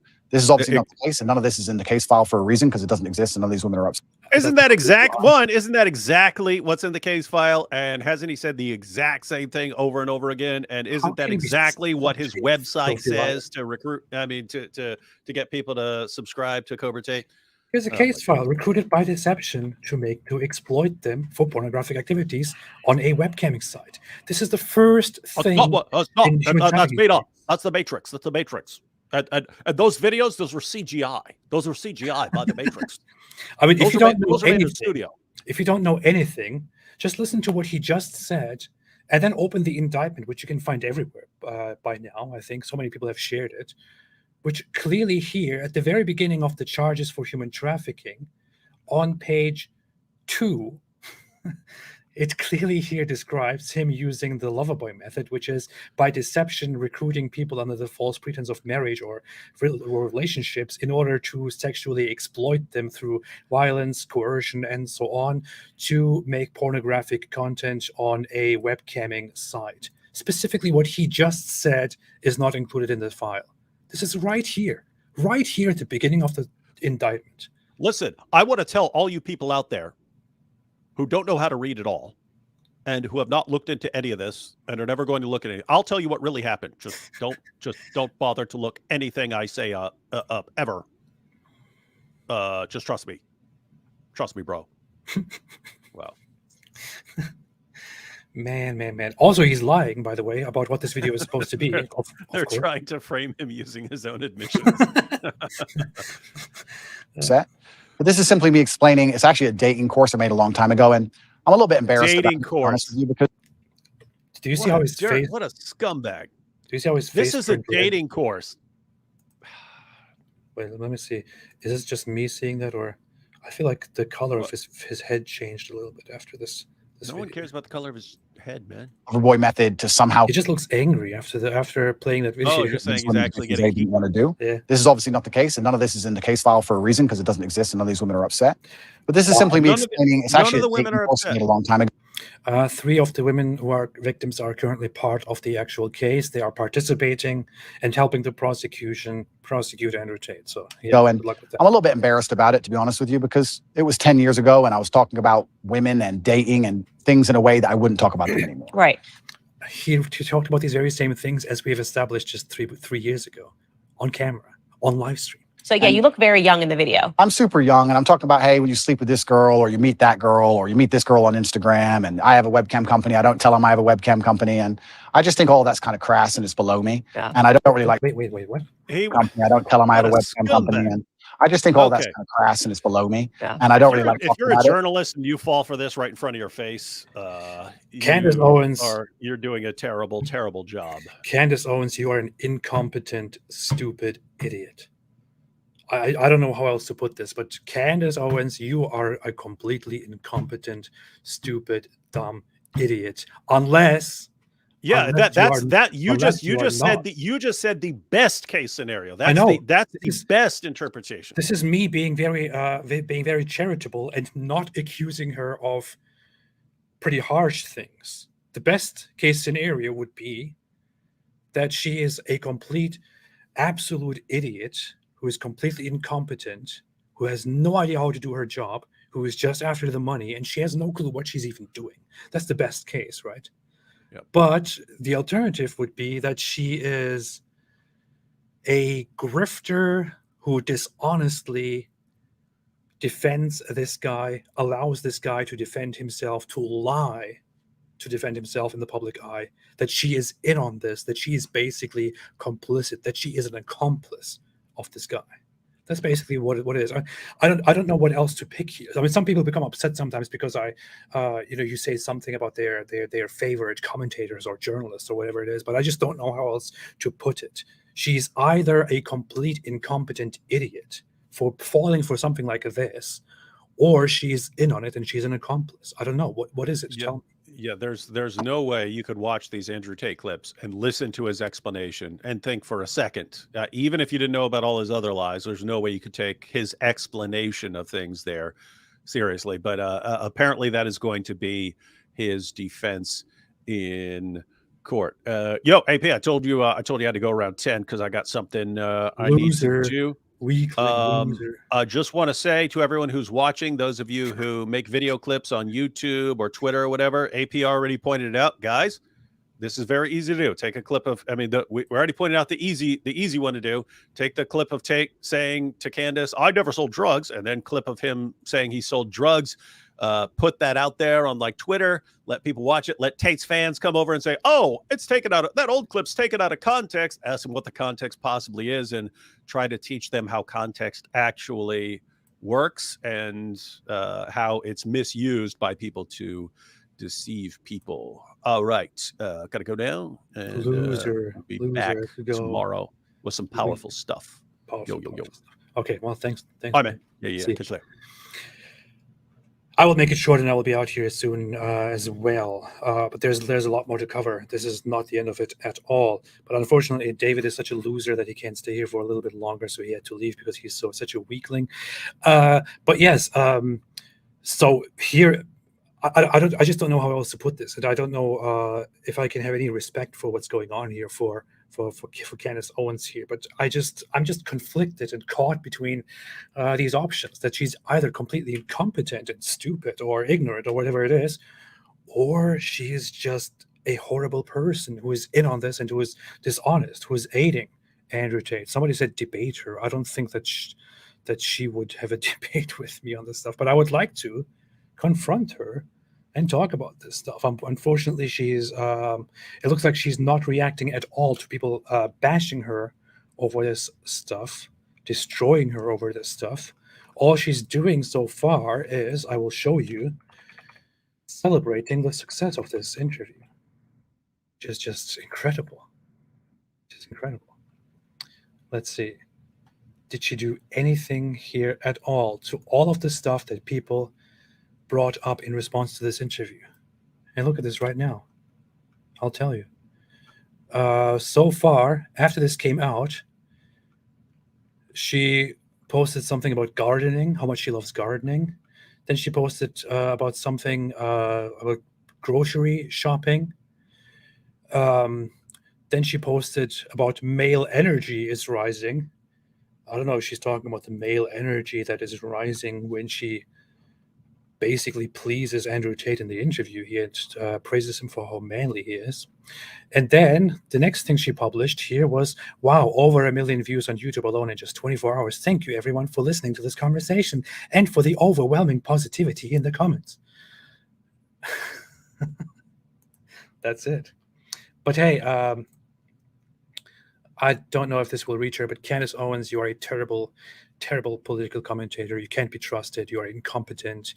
You're stupid. Or you are in on this and you are a grifter who is helping Andrew Tate. So I would like to have a discussion with you and teach you, as the random guy that I am on social media, on YouTube, on Twitter, whatever it is. I would like to teach you how to conduct some proper research before talking to somebody like this guy. Because if you don't do that, all you will be remembered as is this here, this image here, which is, by the way, I posted this on Twitter, and I should keep posting stuff like this just to point out how horrible she is, how horrible she is. And I wouldn't say any of these things if she wasn't so horrible at her job, or if she didn't have such a lack of integrity.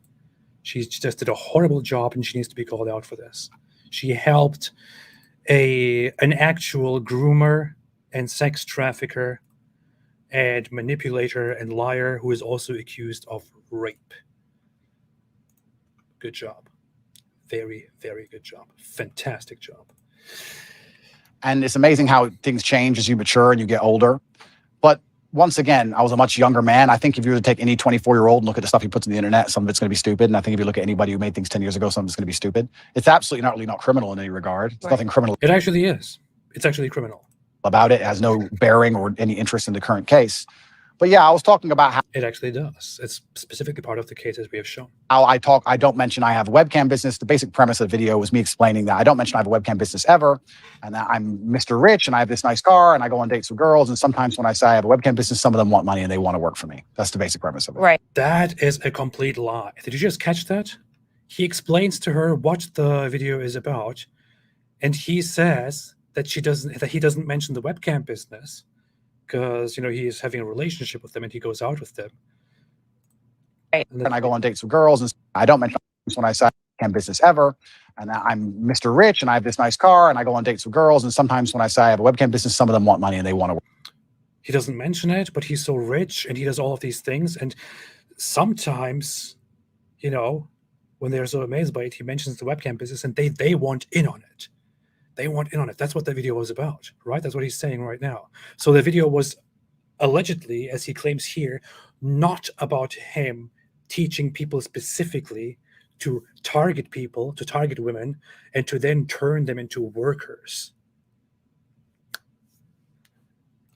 Work for me. That's the basic premise of it. Right. I'm glad to hear that you're not proud of the video. And I think that that's one of those things where I say that people don't. And look at that. This absolute embarrassment of a political commentator here doesn't do any pushback after claiming that she's aware of the stuff that he put out and aware of the charges and so on. She does absolutely no pushback. What happens here right now in this instance is she is allowing him to lie and clear his reputation, and she affirms it, confirms it, and then moves on. Now, he just said that the video was just him explaining to people that, how having a webcam business affects your relationships, and it was not about anything specific. It was just saying, I don't have a webcam business. Then some of them learn about how he got rich, and then they will want in on it, and so on.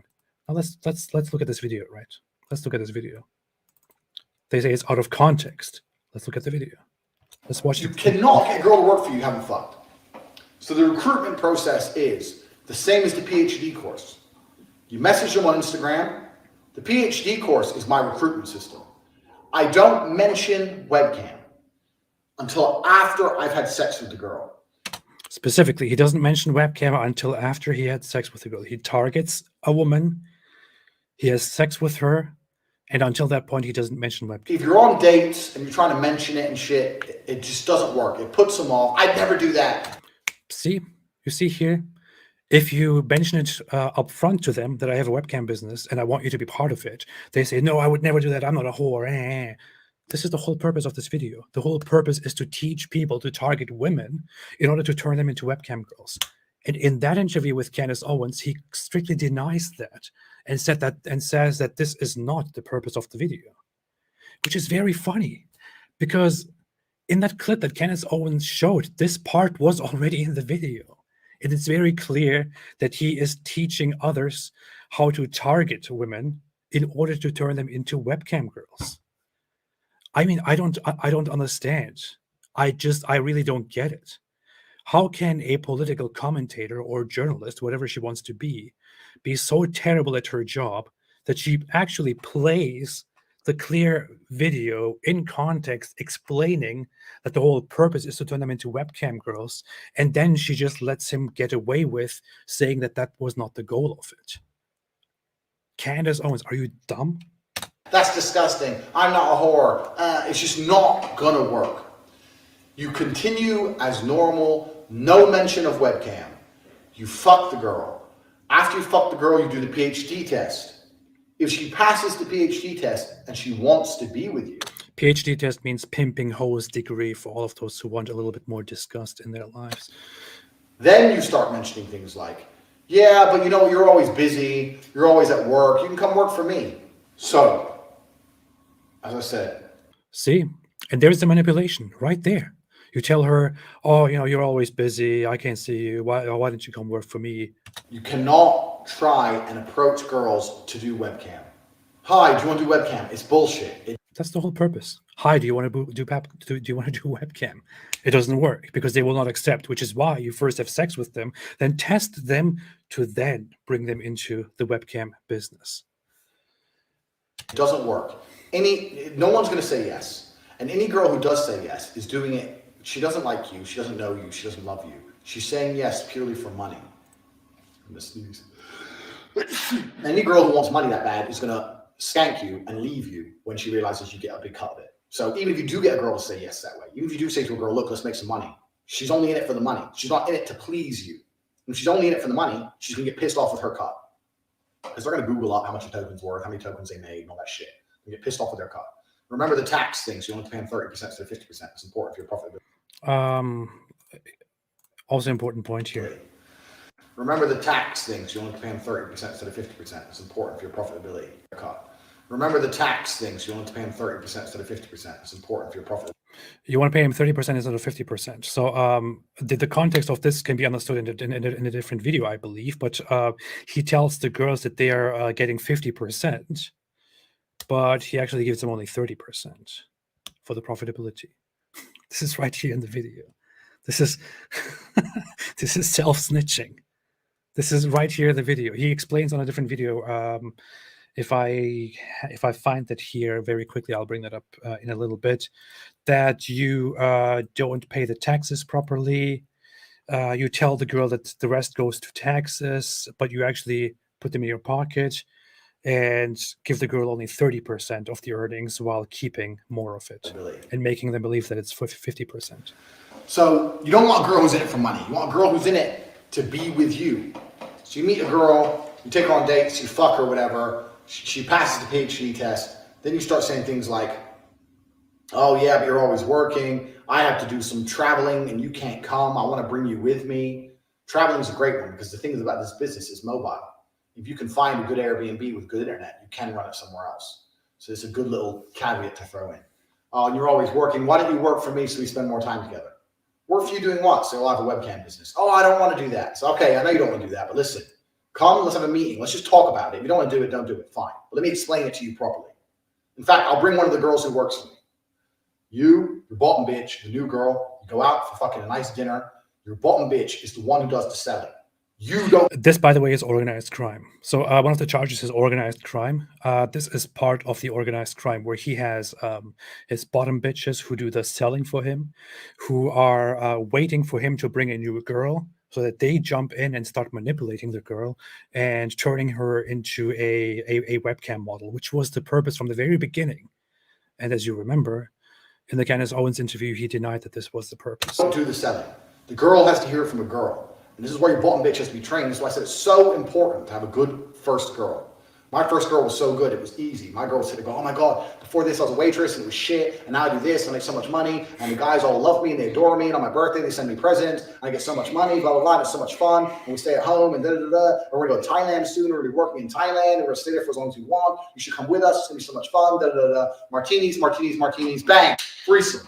Slam them both, your bottom bitch knows, this girl. So to this point, he lured her into this relationship under the false pretense that he's just having a relationship with her. He acted like he doesn't really. He acted like the webcam business was not the point of this whole relationship, but it just came out, and he suddenly had this idea: hey, why don't you come and work for me? If you have seen the earlier parts of this live stream, we have demonstrated that footage proof. We demonstrated that he's actually, in the meantime, developed a way of gaslighting the girls and making them believe that he doesn't want them to work in webcam business or in anything like this, and makes it look like later on this is just his suggestion to them so that they could be more independent and have their own money and stuff like that. But the whole purpose from beginning to end is just to turn them into workers. And by the way, yes, if you want to ask, this is human trafficking.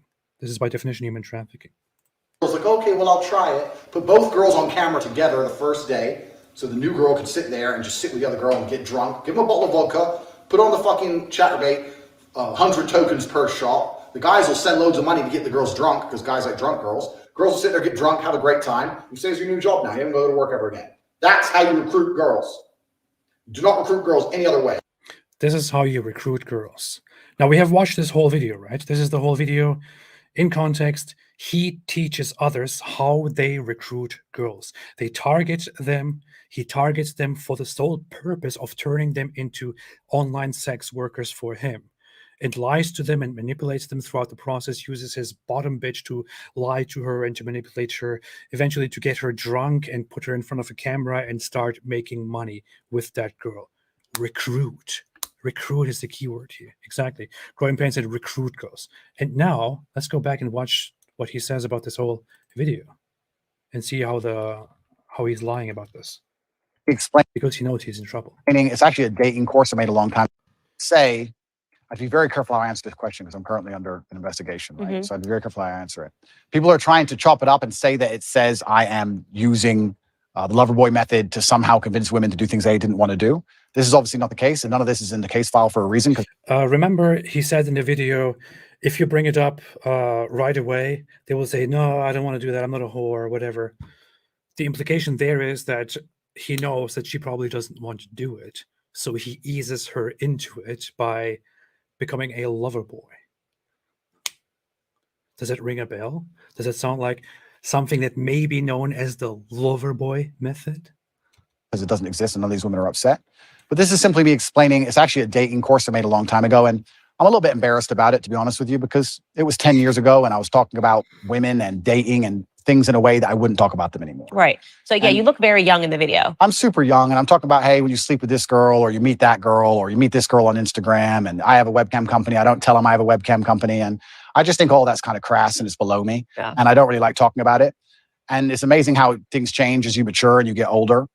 But once again, I was a much younger man. I think if you were to take any 24-year-old and look at the stuff he puts on the internet, some of it's going to be stupid. And I think if you look at anybody who made things 10 years ago, some of it's going to be stupid. It's absolutely not criminal in any regard. There's nothing criminal about it. It has no bearing or any interest in the current case.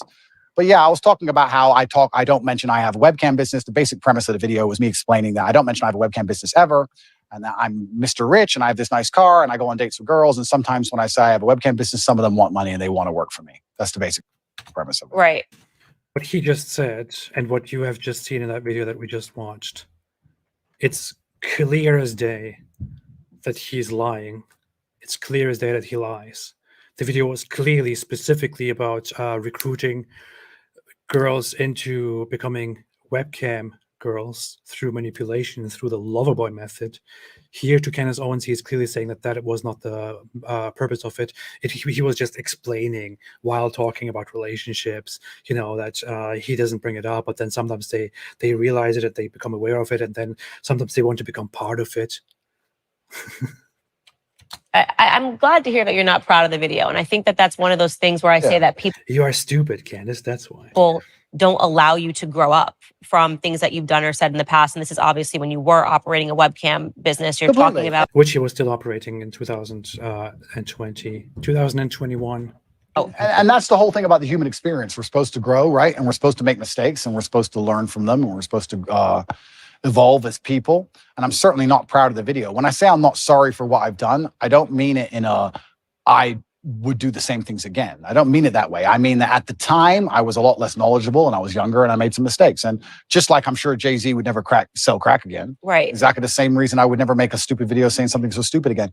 I also could have never predicted the fact that I was going to become one of the most famous people on the planet. Right. That's the problem. He's not sorry because he did those things. He's sorry because it came out and it got a lot of attention because he's now famous. The problem here is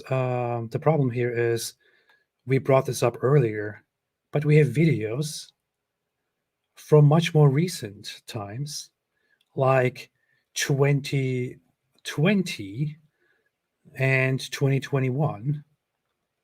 Let's see. Should be somewhere here. How to get girls. Where did I put that? Man, there's so much when it comes to the videos about how dumb he is and how he snitches on himself.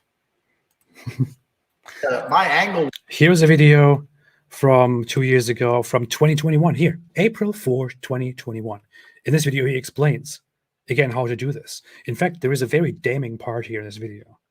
I believe he uses the words "fall in love." Who's going to fall in love because big tits fall in love? No. Obey. Was it obey? Obey. We're going to obey you.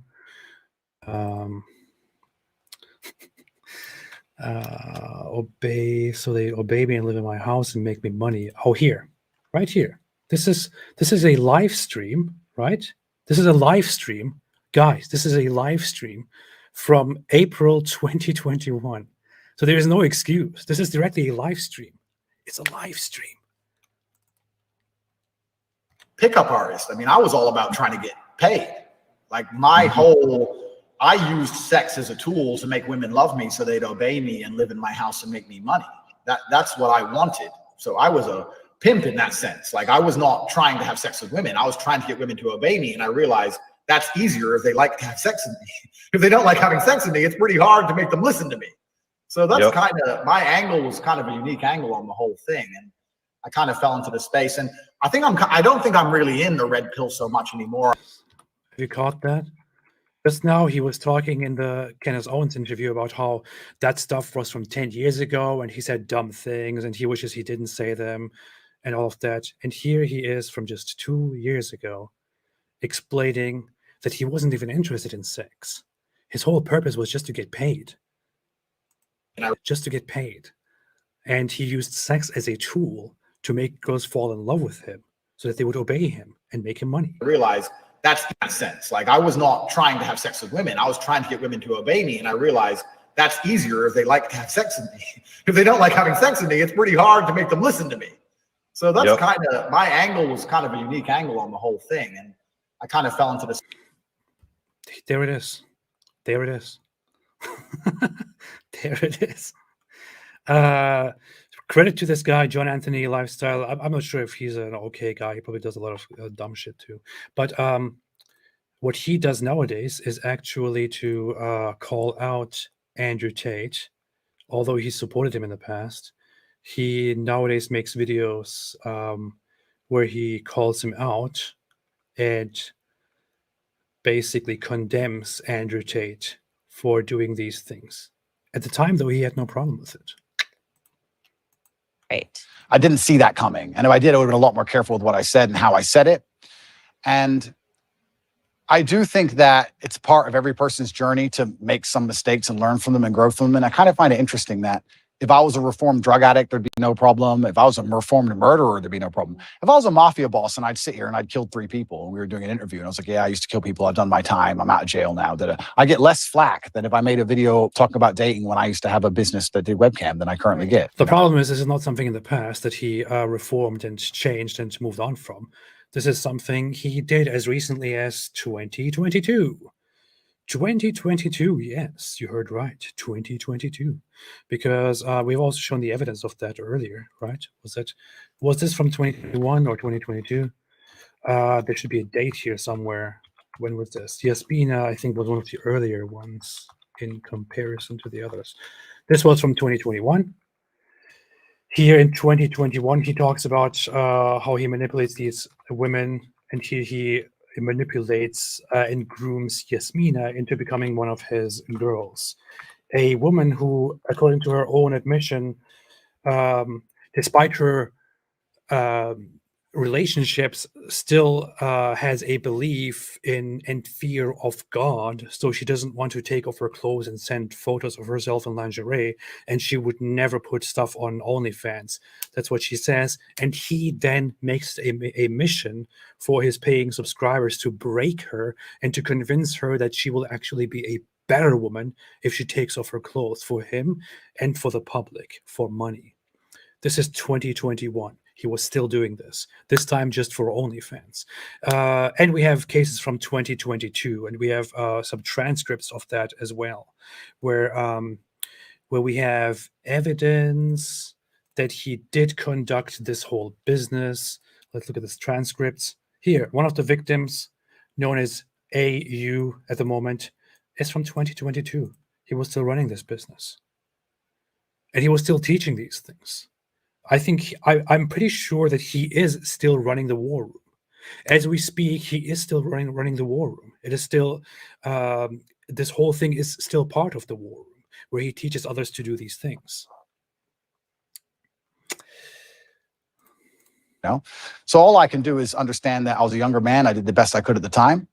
And I was trying my very best to survive in a very harsh world. And I understand now that a lot of the way I said. Yeah, I was a young man. I was trying to survive. That's why I murdered people and, robbed them and raped them and chopped them up and put them in my basement. Because, we're just trying to survive, man.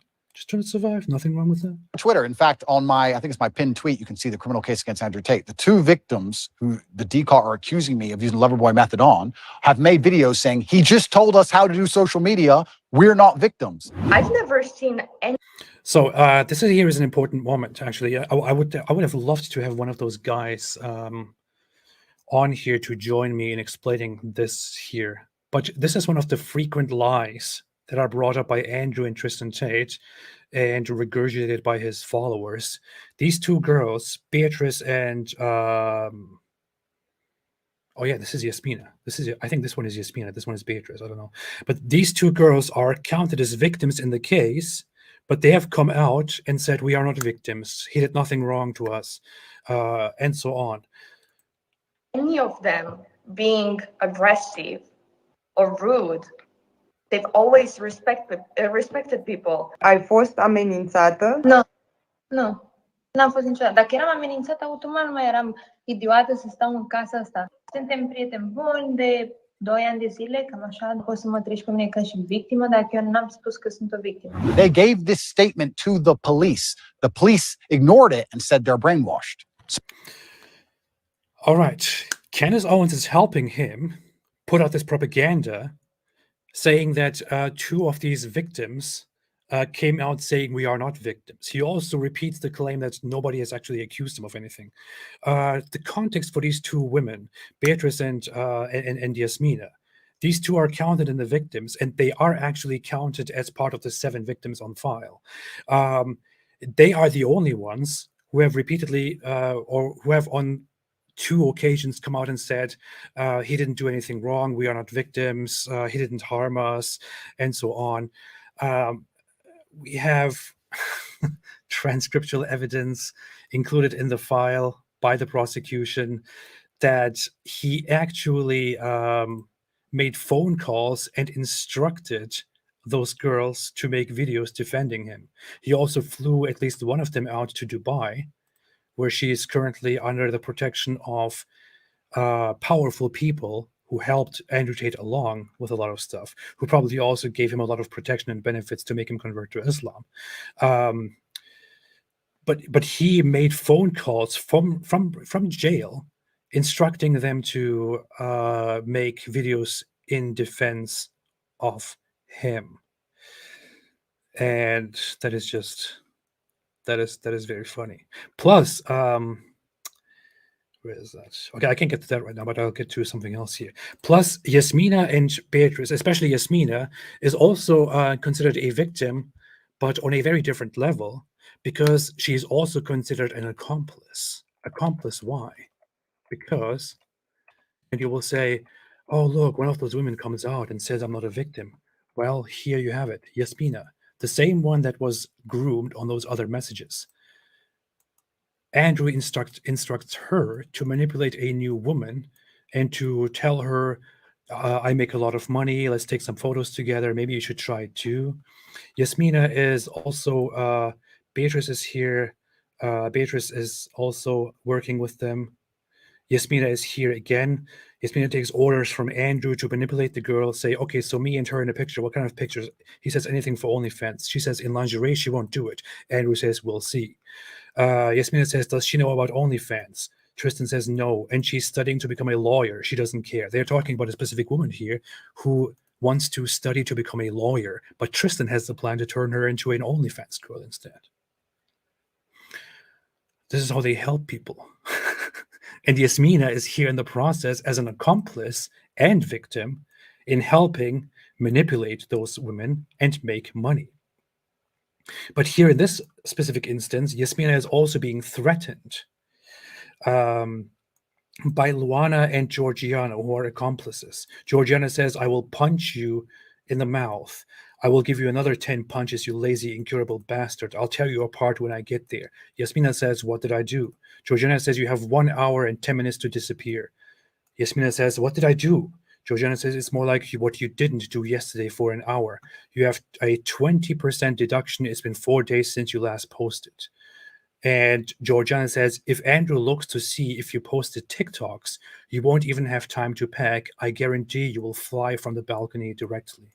This here is transcriptual evidence that Yasmina was in charge of some of the women, and she was also being threatened with violence by these 2 accomplices who are also being charged with crimes right now. So Yasmina and Beatrice are these 2 women who are on here saying, we are not victims. Can you now really trust the statement of these 2 women who, in the transcripts, evidently were accomplices in manipulating the women, and who were also being constantly threatened, including with violence? Cherubis said, what's your proof that the transcript is real? The proof that the transcript is real is the prosecution, which directly published these transcripts and shared them with the public. In fact, I think I have the Romanian file to some of them here. Made decision. Where is that? I have the file here somewhere. But hey, if you want to look this stuff up and genuinely find the truth here, it's very easy for you to find it.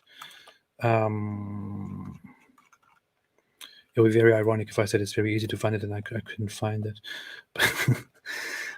But wait a minute. I think I have the link here somewhere. Link to the transcripts. Is this it? Request dismissal of appeals. What is this? The transcripts. Is it linked at the beginning of the transcripts? Oh, here, motivare. Was it the same thing? Motivaritet. Okay, it's the same thing, I think, right? Yeah, okay, it's the same thing. I think that the transcripts are here. This is provided by the prosecution and published under their name. Machine translated by Google Translation, unfortunately, so far. But I think this is, yeah, here. Here are the transcripts. These are the transcripts which are published by the prosecution and turned over and given to the court, which the court then explores and analyzes and approves as valid evidence in order to establish a case, in order to bring charges pertaining to these crimes.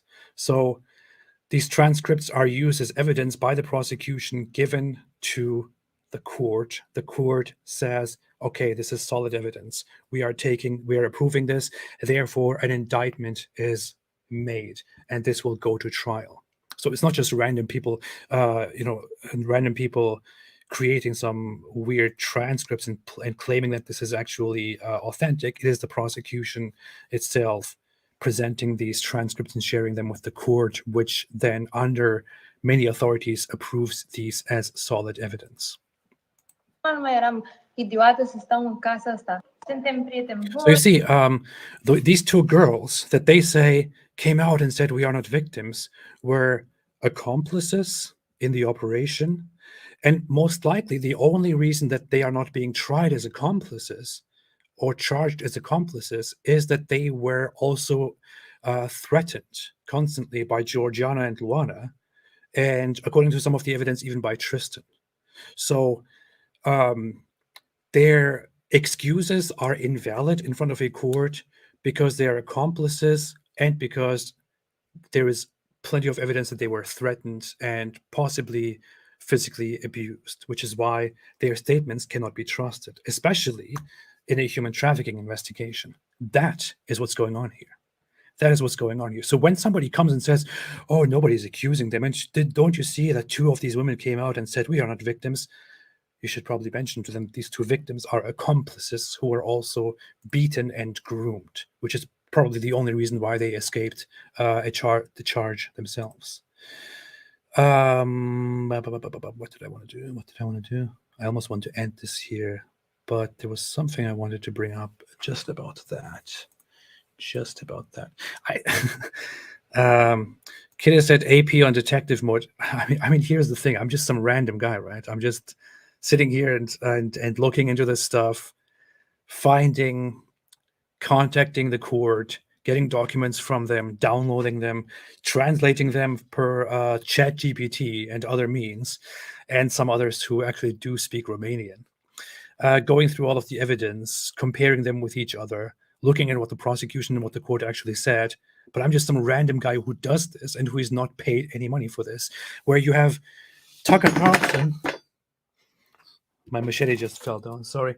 Where we have Tucker Carlson and Candace Owens, who are supposed to be these very, very, very, very competent researchers and journalists and political commentators. They don't do any of this stuff, either because they are incompetent or because they are dishonest. That's what's happening here. I just don't know how else to put it. I really want to be done with the whole Andrew Tate thing, but man, some people say, why do you spend so much time on the whole Andrew Tate thing? I feel very, very strongly about this whole issue because there are so many people who still defend Andrew Tate. So many people like this idiot here on screen who comes out and helps Andrew Tate. So many people who still say stuff like, I don't know, it's not a crime. Oh yeah, let's go back to it's not a crime. If you think it's not a crime, then good for you. That's how far it will go. Good for you. Fantastic. You think it's not a crime? Well, if you think it's not a crime, that's just fantastic. Unfortunately, it has no bearing at all on the process, on the prosecution, on the case at hand, because here is the United Nations protocol for human trafficking. It is also known as the Palermo Protocol. This was adopted in 2000. 23 years ago. This is not something new, not something random. And here it defines human trafficking. It says in Article 3, trafficking in persons shall mean the recruitment, transportation, transfer, harboring, or receipt of persons by means of the threat or use of force or other forms of coercion, of abduction, of fraud, of deception, of the abuse of power, or of a position of vulnerability, or of the giving or receiving of payments or benefits to achieve the consent of a person having control over another person for the purpose of exploitation. And that includes prostitution or other forms of sexual exploitation, forced labor, services, slavery, similar forms of slavery, servitude, or removal of organs. Plus, it points out the consent of a victim of trafficking in persons to the intended exploitation set forth in these cases is irrelevant, shall be irrelevant, where any of the means set forth in here were used.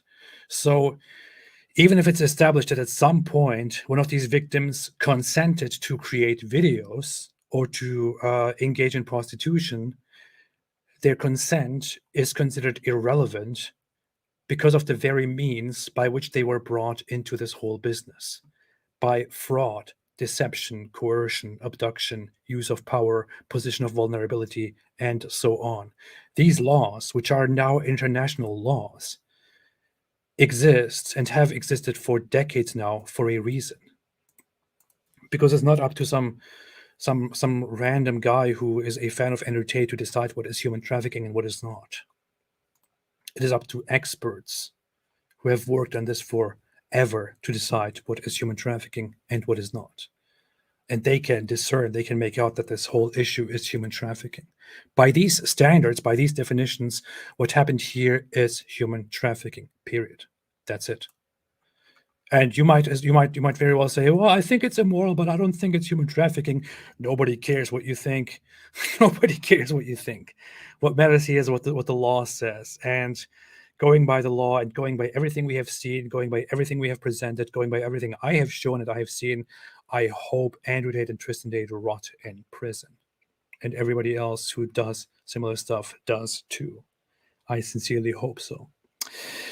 All right. Tester John said, Candace is an awful human lying to defend evil. Absolutely.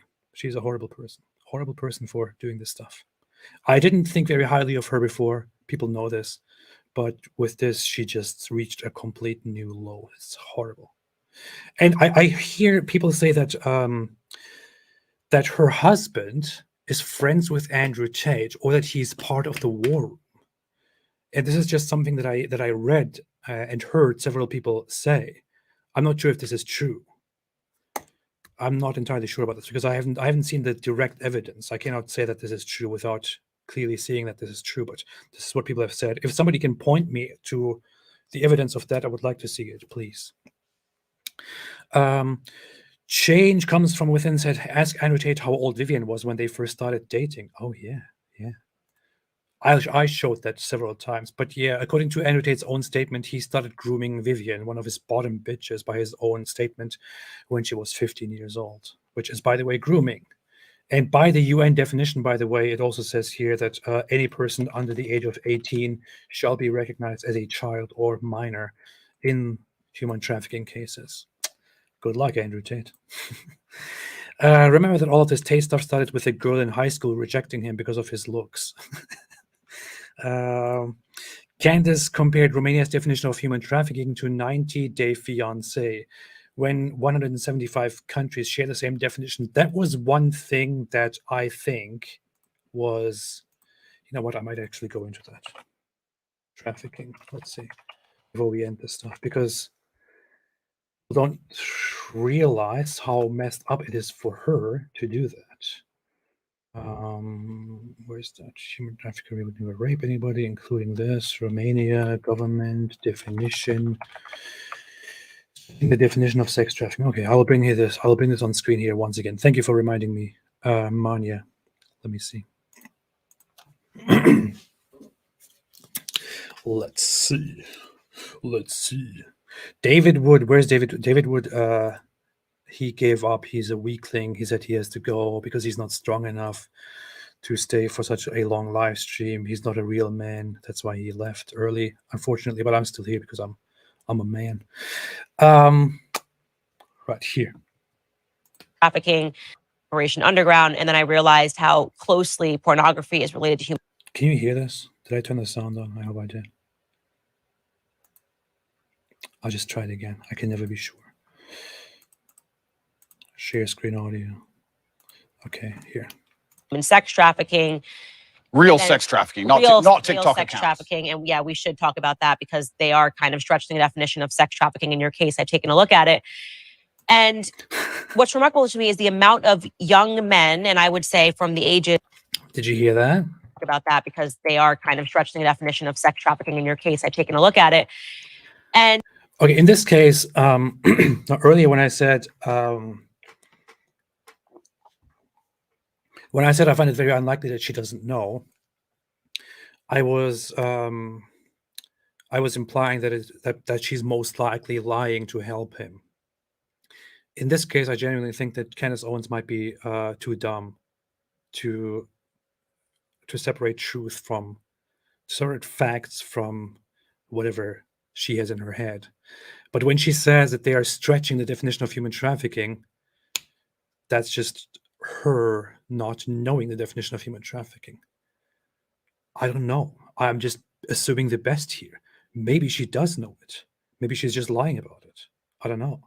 But when she says, and this is the moment that made it all quite sickening to me, when she says that they are stretching the definition of human trafficking in order to accuse him of human trafficking, then she is basically absolving him in the public eye of any guilt and putting the guilt on the Romanian prosecution and government by falsely stating that they are stretching the definition of human trafficking.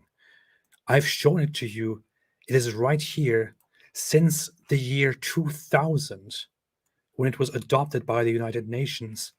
It has been the definition of human trafficking here that recruiting people, transporting people by fraud or deception or coercion or abduction or use of power and so on is human trafficking. Candace Owens, according to the United Nations, according to their protocol, in the year 2000, 23 years ago, it was recognized that the very methods we're talking about here are human trafficking. And you come here and you say that they're stretching, that the Romanian prosecution or court is stretching the definition of human trafficking. What in the world is wrong with you? This is just a moment where I cannot have a sense of understanding and forgiveness and just looking past this, because what she is doing here has severe implications, severe consequences. Lots of people who watch this interview go away being misled because of Candace Owens here and thinking, oh, it's just the Romanian government. It's just the Romanian prosecution stretching this. It's not actually human trafficking. It's not actually what human trafficking is. It's just them, stretching the definition of human trafficking in order to accuse our great hero, Andrew Tate, who's trying to save humanity. That's what people go away with. That's what she is causing with all of this. That's really what she's causing with all this. She is setting it up, and she is putting into people's minds that Andrew Tate is basically innocent, and she's lying about this whole stuff. She's either lying about it or she's doing it ignorantly. In either case, this is a horrible, horrible thing to do. Imagine a different scenario where she's talking about Jeffrey Epstein. And she's saying, well, I mean, they're accusing Jeffrey Epstein of human trafficking, of sex trafficking. Obviously, they are stretching the definition of sex trafficking in the case of Jeffrey Epstein. It's debatable if it's trafficking or not, of course. But, they will do whatever it is to take you down, probably because you say some great things. That's what she could say about Jeffrey Epstein. And some might say, well, no, there is a difference because he was actually trafficking. No, there is not much of a difference. What Jeffrey Epstein did was to slowly ease his victims, and the youngest of them was, by the way, documented 14. My throat is so dry. Andrew Tate's youngest victim was documented to be 15. So not much of a difference. He is tricking and easing women into becoming his sex workers. Jeffrey Epstein, through different means, is also easing his victims into becoming first workers who give him massages and stuff like that, and later more and more start getting into doing more sexual stuff. And he makes them somehow believe that this is all normal and it's worth it because they make so much money off of it. So they are using similar methods. They are using fraud and deception. Jeffrey Epstein didn't kidnap anybody. Jeffrey Epstein didn't put people in cages. He didn't put chains on people. He didn't hold people at gunpoint to then bring them into this camp and sell them or buy them or whatever it is. He used deception and fraud in order to groom people and traffic them. That is why Jeffrey Epstein is known as a sex trafficker, as a human trafficker. If you accept that Jeffrey Epstein is a sex trafficker, then by the same definition, Andrew Tate is without a doubt a sex trafficker. That's it. That's absolutely it. That's as simple as it goes. As simple as it is. Yeah, somebody pointed out, Trust Jesus said Epstein paid his victims, though. See? There's that too. You could make all kinds of excuses. Jeffrey Epstein actually paid his victims money. And they probably thought, okay, I'm making money off this. I better don't tell anybody. Or otherwise, what will I do? I will lose everything I have.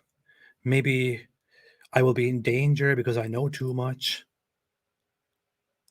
Same things that Andrew Tate's victims probably thought. Luke the Dew said Epstein was taken out of context, bro.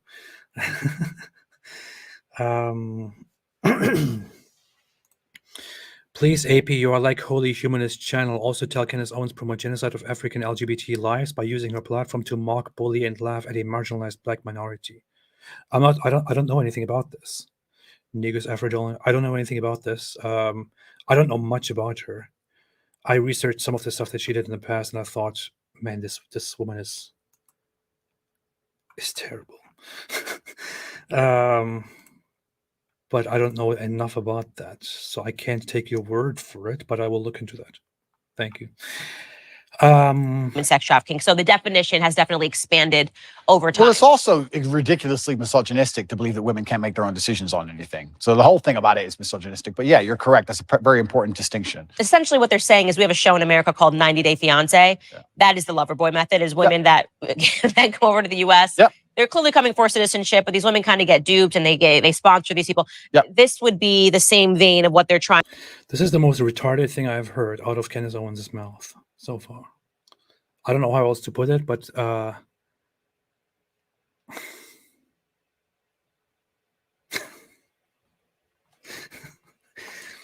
she's comparing participating in this show and being kind of being played with as part of this show into different roles and circumstances. She's comparing that to Andrew Tate using the loverboy method, which means he lures women under false pretenses and under promises of marriage into sex work to then exploit them. He compares that to that. She thinks it's basically the same thing. Candace Owens, you are a disgrace. You are disgusting. You are horrible at what you're doing. You should be ashamed of yourself. those in charge of her, those who lead her and give her a job at Daily Wire, should really look into what kind of horrible people they have on their team. Trying to describe, I've read it myself, of what human sex trafficking can be, which is it's an a absolute woman reach. fell for you, fell in love, moved over here overseas, but it's only because you were very convincing. Yeah. That is the definition given in the indictment of what they're referring to. Correct. So I'll give a. The point here is the whole purpose was just to lie to them and then to make them, to turn them into webcam girls. That's it. That is it. Oh, here, look at this. Very quick rundown on the case. Everything from these old videos, old clips, my webcam company, things that happened 10 years ago have absolutely nothing to do with the criminal case. Absolutely zero. Anything you see from before 2021 has nothing to do with the case. The case. Whoa, what did he just say? What did he just say? From these old videos, old clips, my webcam company, things that happened 10 years ago have absolutely nothing to do with the criminal case. So these old things from his webcam business have nothing to do with the case, right? Absolutely zero. Anything you see from before 2021 has nothing to do with the case. Anything you see from before 2021 has nothing to do with the case. Now let's go back to the indictment. Oopsie. Oopsie. What is this? Andrew Tate, what is this? 2016, 2017. Why is this here in the indictment? Why is this mentioned here as one of the crimes committed by the defendant? Oopsie. This must be a mistake. They probably wanted to say 2026 or 2027 because it can't be before 2021 because he just told us that nothing before 2021 has anything to do with this case. No, it can't be true. Can't be true. He also said webcam has nothing to do. Oopsie. Oops. Webcamming site. Oh, I don't know. This must be a huge mistake here. Must be a huge, big mistake here. Well, listen to this side by side. Listen to this again. He says, do the from these old videos, old clips. So I'll give a very. I'll just play this here and then quick rundown on the case. Okay. Everything from these old videos, old clips, my webcam company, things that happened 10 years ago have absolutely nothing to do with the criminal case. Absolutely zero. Anything you see from before 2021 has nothing to do with the case. The case against me is that from 2021, my brother and I, when we were already worth 100. So what is that about, guys? What is this about? Is this a Matrix attack? What is going on here? What is going on here? And you know, and you see how Candace reacts, right? The case. The case against me is absolutely zero. Anything you see from before 2021 has nothing to do with the case. The case against me is correct. So I'll give a very quick rundown on the case. Everything from these old videos, old clips, my webcam company, things that happened 10 years ago have absolutely nothing to do with the criminal case. Did you hear that? She said correct. But earlier in this interview, she claims to have read the indictment. Candace, you are an idiot. Absolutely. Or you are complicit. Zero. Anything you see company, things that happened 10 years ago have absolutely nothing to do with the criminal case. Absolutely zero. Anything you see from before 2021 has nothing to do with the case. The case against me is that from 2021, Candace, my brother and I, when we were already worth. Candace? Can this be true, Candace? How can this be? How can this be? Can this be a Matrix attack? Can this be a lie? Candace, how can this be? Are you stupid, Candace?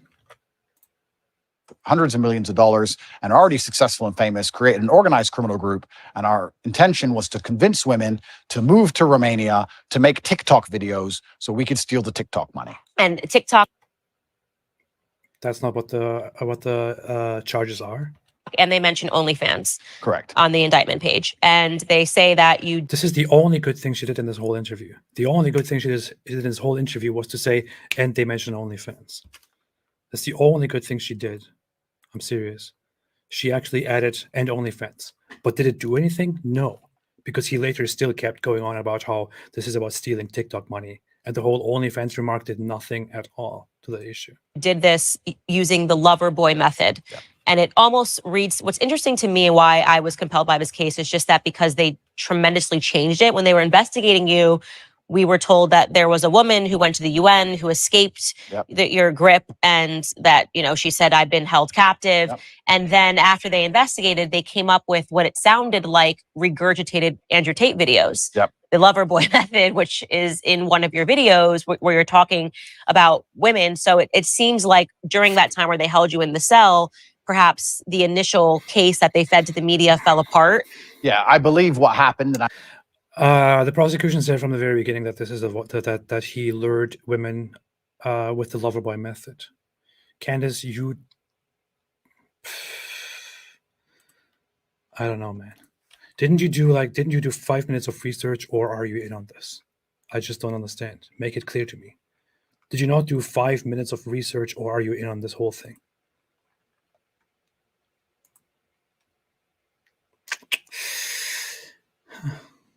I don't know. I have to be very careful what I say, but what I believe happened. That's why I said. I mean, in response to this whole thing, it's 3 hours long. I listened to most of it, and then later re-listened to the parts that I missed. But this whole thing is just her interrogating him here a little bit with these very soft questions, and him lying, and her going, "Oh yeah, correct, makes sense." And then the remainder, the last 1 hour, is just her just drooling and saying that he's so great for speaking to men and giving them a purpose, and he's very masculine.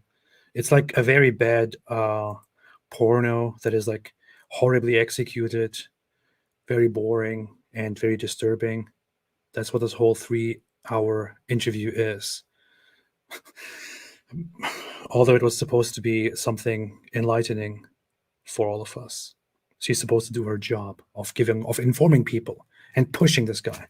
No, all it was just giving him the chance of depicting himself as a hero, and then praising him for being so wonderful and so masculine. It's almost like, I don't know. The only thing missing here is, Andrew, you're doing such a great job. Can I touch your muscles, by the way? Visited an embassy and said they had been kidnapped.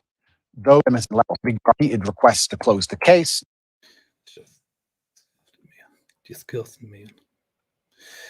There was something else that I wanted to address here quickly before I go, but let me see. Fled to the U.S. Embassy. This is the woman that you're talking about that you say you're alleging has also accused 7 other men. Alleging, it's literally now on Twitter. You can see the complaint we have filed against her. 7 men she is accused of kidnapping. She's done. I want to bring up. He repeatedly says that that one of those victims who started this whole thing has also accused 7 other men of trafficking. There is no evidence for that at all. This is just something that he keeps saying. Plus, it is proven that she accused a guy of, I think of raping her or something like that, and that guy is a convicted child molester. That's the one fact that we know about it. And he is just depicting her as a woman who just accuses random people. You can't trust anything that this guy is saying. You can't trust a single thing that this guy is saying.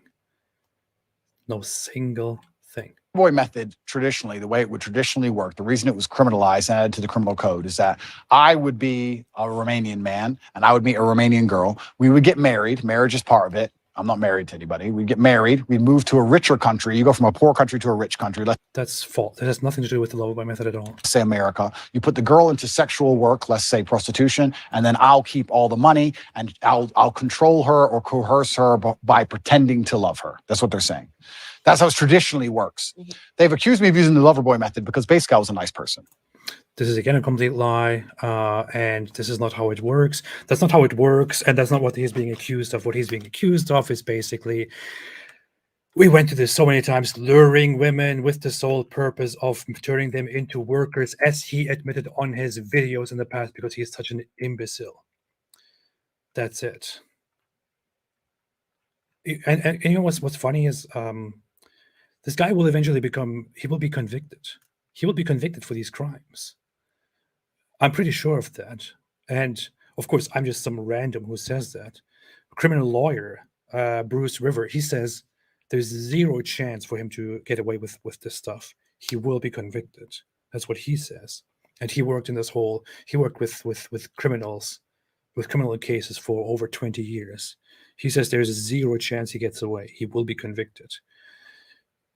And still he's here on video lying about the very basics of the case, lying about what he's being accused of, lying about what he's being charged with, lying about what he said in videos that are right here at our fingertips that we can show right here, lying about what the indictment says, which makes me think he knows he's going down, but he's just trying to turn himself into a hero before the public. That's all I get from this. Or he's actually, there's something really wrong with him, mentally speaking. Man. Shavy said, love watching Bruce Rivers. I want to have him on here sometime. I don't know. I couldn't get in touch with him, but he's a criminal lawyer. He does a fantastic job of breaking down Andrew Tate's stuff. He said the guy, he has no chance of getting away with this. Self-snitching, he did it all. He's going down. I would love to get him on here and have his take on this whole stuff as well. But man, okay, I'm done. Thanks, everybody. Whoa. Ari Westman still making super chats here. Thank you so much. I love that Candace's logo looks like an abbreviated crescent and star. What is that? What is that logo? That stands for Candace Owens, CO. That's a horrible logo, by the way. And I'm not saying her because I don't like her. It's just horrible. I'm not a whore. Yeah, that's how he mocks his victims. That's the funny thing too. He mocks his victims. He mocks the women that he targets specifically for sex work by saying, "Oh, when you tell them, they will say, oh, it's disgusting. I would never do that. I'm not a whore." That's how he mocks them, right? What a wonderful individual. What a wonderful person. What a wonderful person. What a great example for the poor men of our time who have no role model to follow. He's doing such a fantastic job.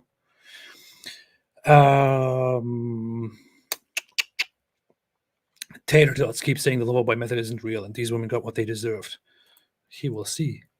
He will see. Imagine a Tater fanboy hooking up with your female family members. Careful what you support. Absolutely. Thank you, T. Raf. Thank you so much. I appreciate it. Agua de la Noche said he converted to Islam because it allows him to do it. Just know he was never atheist. It's called love jihad. Muslim Brotherhood encourages it. To be very honest, everybody knows that I don't like Islam. Everybody knows that I dislike Islam. Everybody knows I think it is a harmful, terrible, horrible religion. That said, I think this whole issue is beyond Islam. I think Islam has very little to do with it. It fits his persona and what he stands for, and his whole ideal of, advocating for horrible intolerance and suppressing others and treating women like dirt and all of that. But I think he only adopted Islam because he got benefits in return, and because he noticed that it is also beneficial for his image, because he will get a lot of support, unconditional support, because people are dumb. They will just support him for converting to their wonderful religion, which is a horrible religion. But that said, I don't know. I feel like I'm doing this mostly because I hate what is going on here. I hate what this guy does. I hate how so many people still blindly support him. I hate that while I believe he's going to be punished by the law, I hate that people give him the benefit of the doubt, that people lie for him, that people make excuses for him. I hate what I'm seeing here. This is beyond Islam. It has not much to do with Islam at this point, to me. I don't know why people want to see a machete here. I put it up here for a joke. I purchased this one day when I was traveling, because I thought, hey, machete. I never had a machete. I always wanted to have one. Plus, when I was younger, I liked this movie Machete and Machete 2, which are trash exploitation movies. It's one day I just brought it here as a joke, and now I sometimes flash it as a joke. It's all a joke, but it's an actual machete. It's actually, I can demonstrate it right here, but no, I'm just kidding. PhD, prisoner of hilarious delusions or prick-headed dope. Ari Wasserman, thank you, man. Thank you so much. David Wood, can you guys, Cedric said, David Wood, can guys as sick as it Tate survive in prison? This is some disturbing stuff. I have that same question too. He thinks that, what did he say about this? If he goes in for trafficking of minors, he will probably be in big trouble in prison, is what his opinion was. I don't know. If Bottom G weren't a Muslim, Mopus would be making golden shower jokes about this interview for weeks. I know. Mohammed Hijab and Ali Dawa would be all over this stuff. But they have been awfully quiet lately, since more stuff came out about Andrew Tate. They have been so awfully quiet. I don't know what's going on. Best prosecutors love these interviews. I'm a very good prosecutor. The next Zakir Naik, who is 12 years old, said, looking forward to the conference next weekend. Oh yeah, there's a conference in where is that? Some weird place, Ohio, something like that. I don't know. Mercedes F1 fan said, Andrew is Muhammad if Mo had accountability. I'm gonna die. Wait. What? Who said what? Somebody said, did you see Pearl defend Andrew Tate in her latest video? Who said that? I can't see the comment here. Snake Eric. Okay. Did you see Pearl defending Tate in her latest video? I did not. I saw her respond to me. When I posted the indictment, actually, it's so dumb. I want to quickly bring it up. I hate that Twitter is now called X, and it now has this black X logo up here. It looks like I have some shady tabs open here. It looks very strange, but actually, she responded to me when I made this very quick video to point out that he's clearly lying about the indictment, about his charges. She said, you can tell it's a red flag when they start using these feminist terms like coercion. I roll my eyes when I see it. If the woman feels that she was manipulated under the threat of violence, they can throw that charge at you. Disregard. The indictment file here mentions several things like sexual exploitation, physical violence, psychological coercion, recruiting by deception, false promises, forcing to do pornographic work for a webcam site, and so on. And she is here and goes like, they're using these feminist terms like coercion. Pearl, when in the world did coercion become a feminist term? I know you're not the brightest. I know you're not very smart. I know you don't know much. But when the hell did coercion become a feminist term?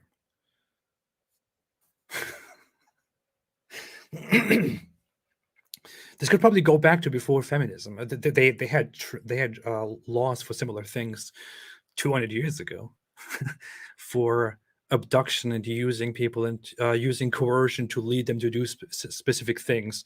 That was before the suffrage movement. That was before feminism,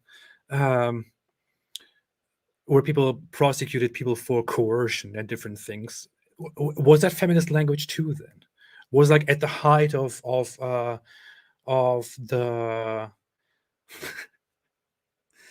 the height of the whole masculinity in charge, making the rules and prosecuting people. Was coercion also a feminist term back then, Pearl?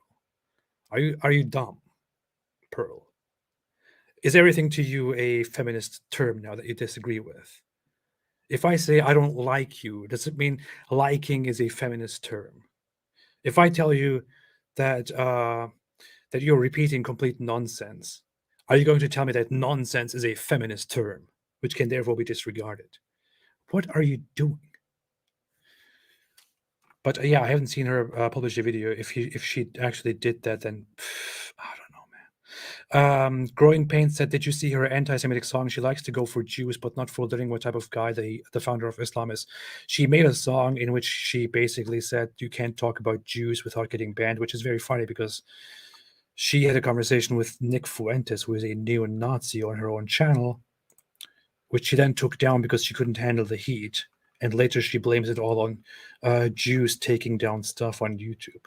So she's now jumping in with the white nationalist neo-Nazis like Nick Fuentes here and jumping on the neo-Nazi camp as well. I don't know. She's I don't think she really knows what she's doing. The thing with Pearl is, it feels it's hard for me to actually to accuse her of having bad intentions, to accuse her of malintent, to accuse her of that stuff, because I feel like she is genuinely incredibly stupid. I'm not saying this to mock her. I'm not joking. I'm serious. I think she's very stupid. I think she really has virtually no critical thinking skills. She really can't think. She really cannot come up with a single actual thought on her own. She just says whatever someone else in her presence thinks. Like she had an interview with that guy Nick Fuentes, and he's like, and the Nazis, yeah, they did some bad things, but they also did a lot of good things. And there was a reason why they killed the Jews. And she's like, oh yeah, okay, I get it, makes sense. She actually cannot come up with a single thought on her own. And even if somebody says something absolutely abhorrent, absolutely terrible, or absolutely dumb, or absolutely fantastic, she just thinks, oh, okay, yeah, yeah, oh, okay, yeah, because she's dumb. That's it. And that's the thing. I can't hate or accuse somebody who is just dumb, who doesn't know better. What am I supposed to do? She doesn't know. It's like when you it's like blaming a little child for doing things that are immoral, very immoral, or for saying some really outrageous stuff. I will stop and think, okay, this is a child. The child doesn't know better. That's what the child thinks. I should sit down and correct this child. That's the case with Pearl. So I don't know. Yeah, and that's just me being really nice to her right now. Bad prosecutors love these interviews. Yes. I earlier read this as best prosecutors, but yeah. And apparently Andrew has a daughter, AP, and he's manipulating these women into doing porn to make him money. He has set himself as a terrible example for his daughter.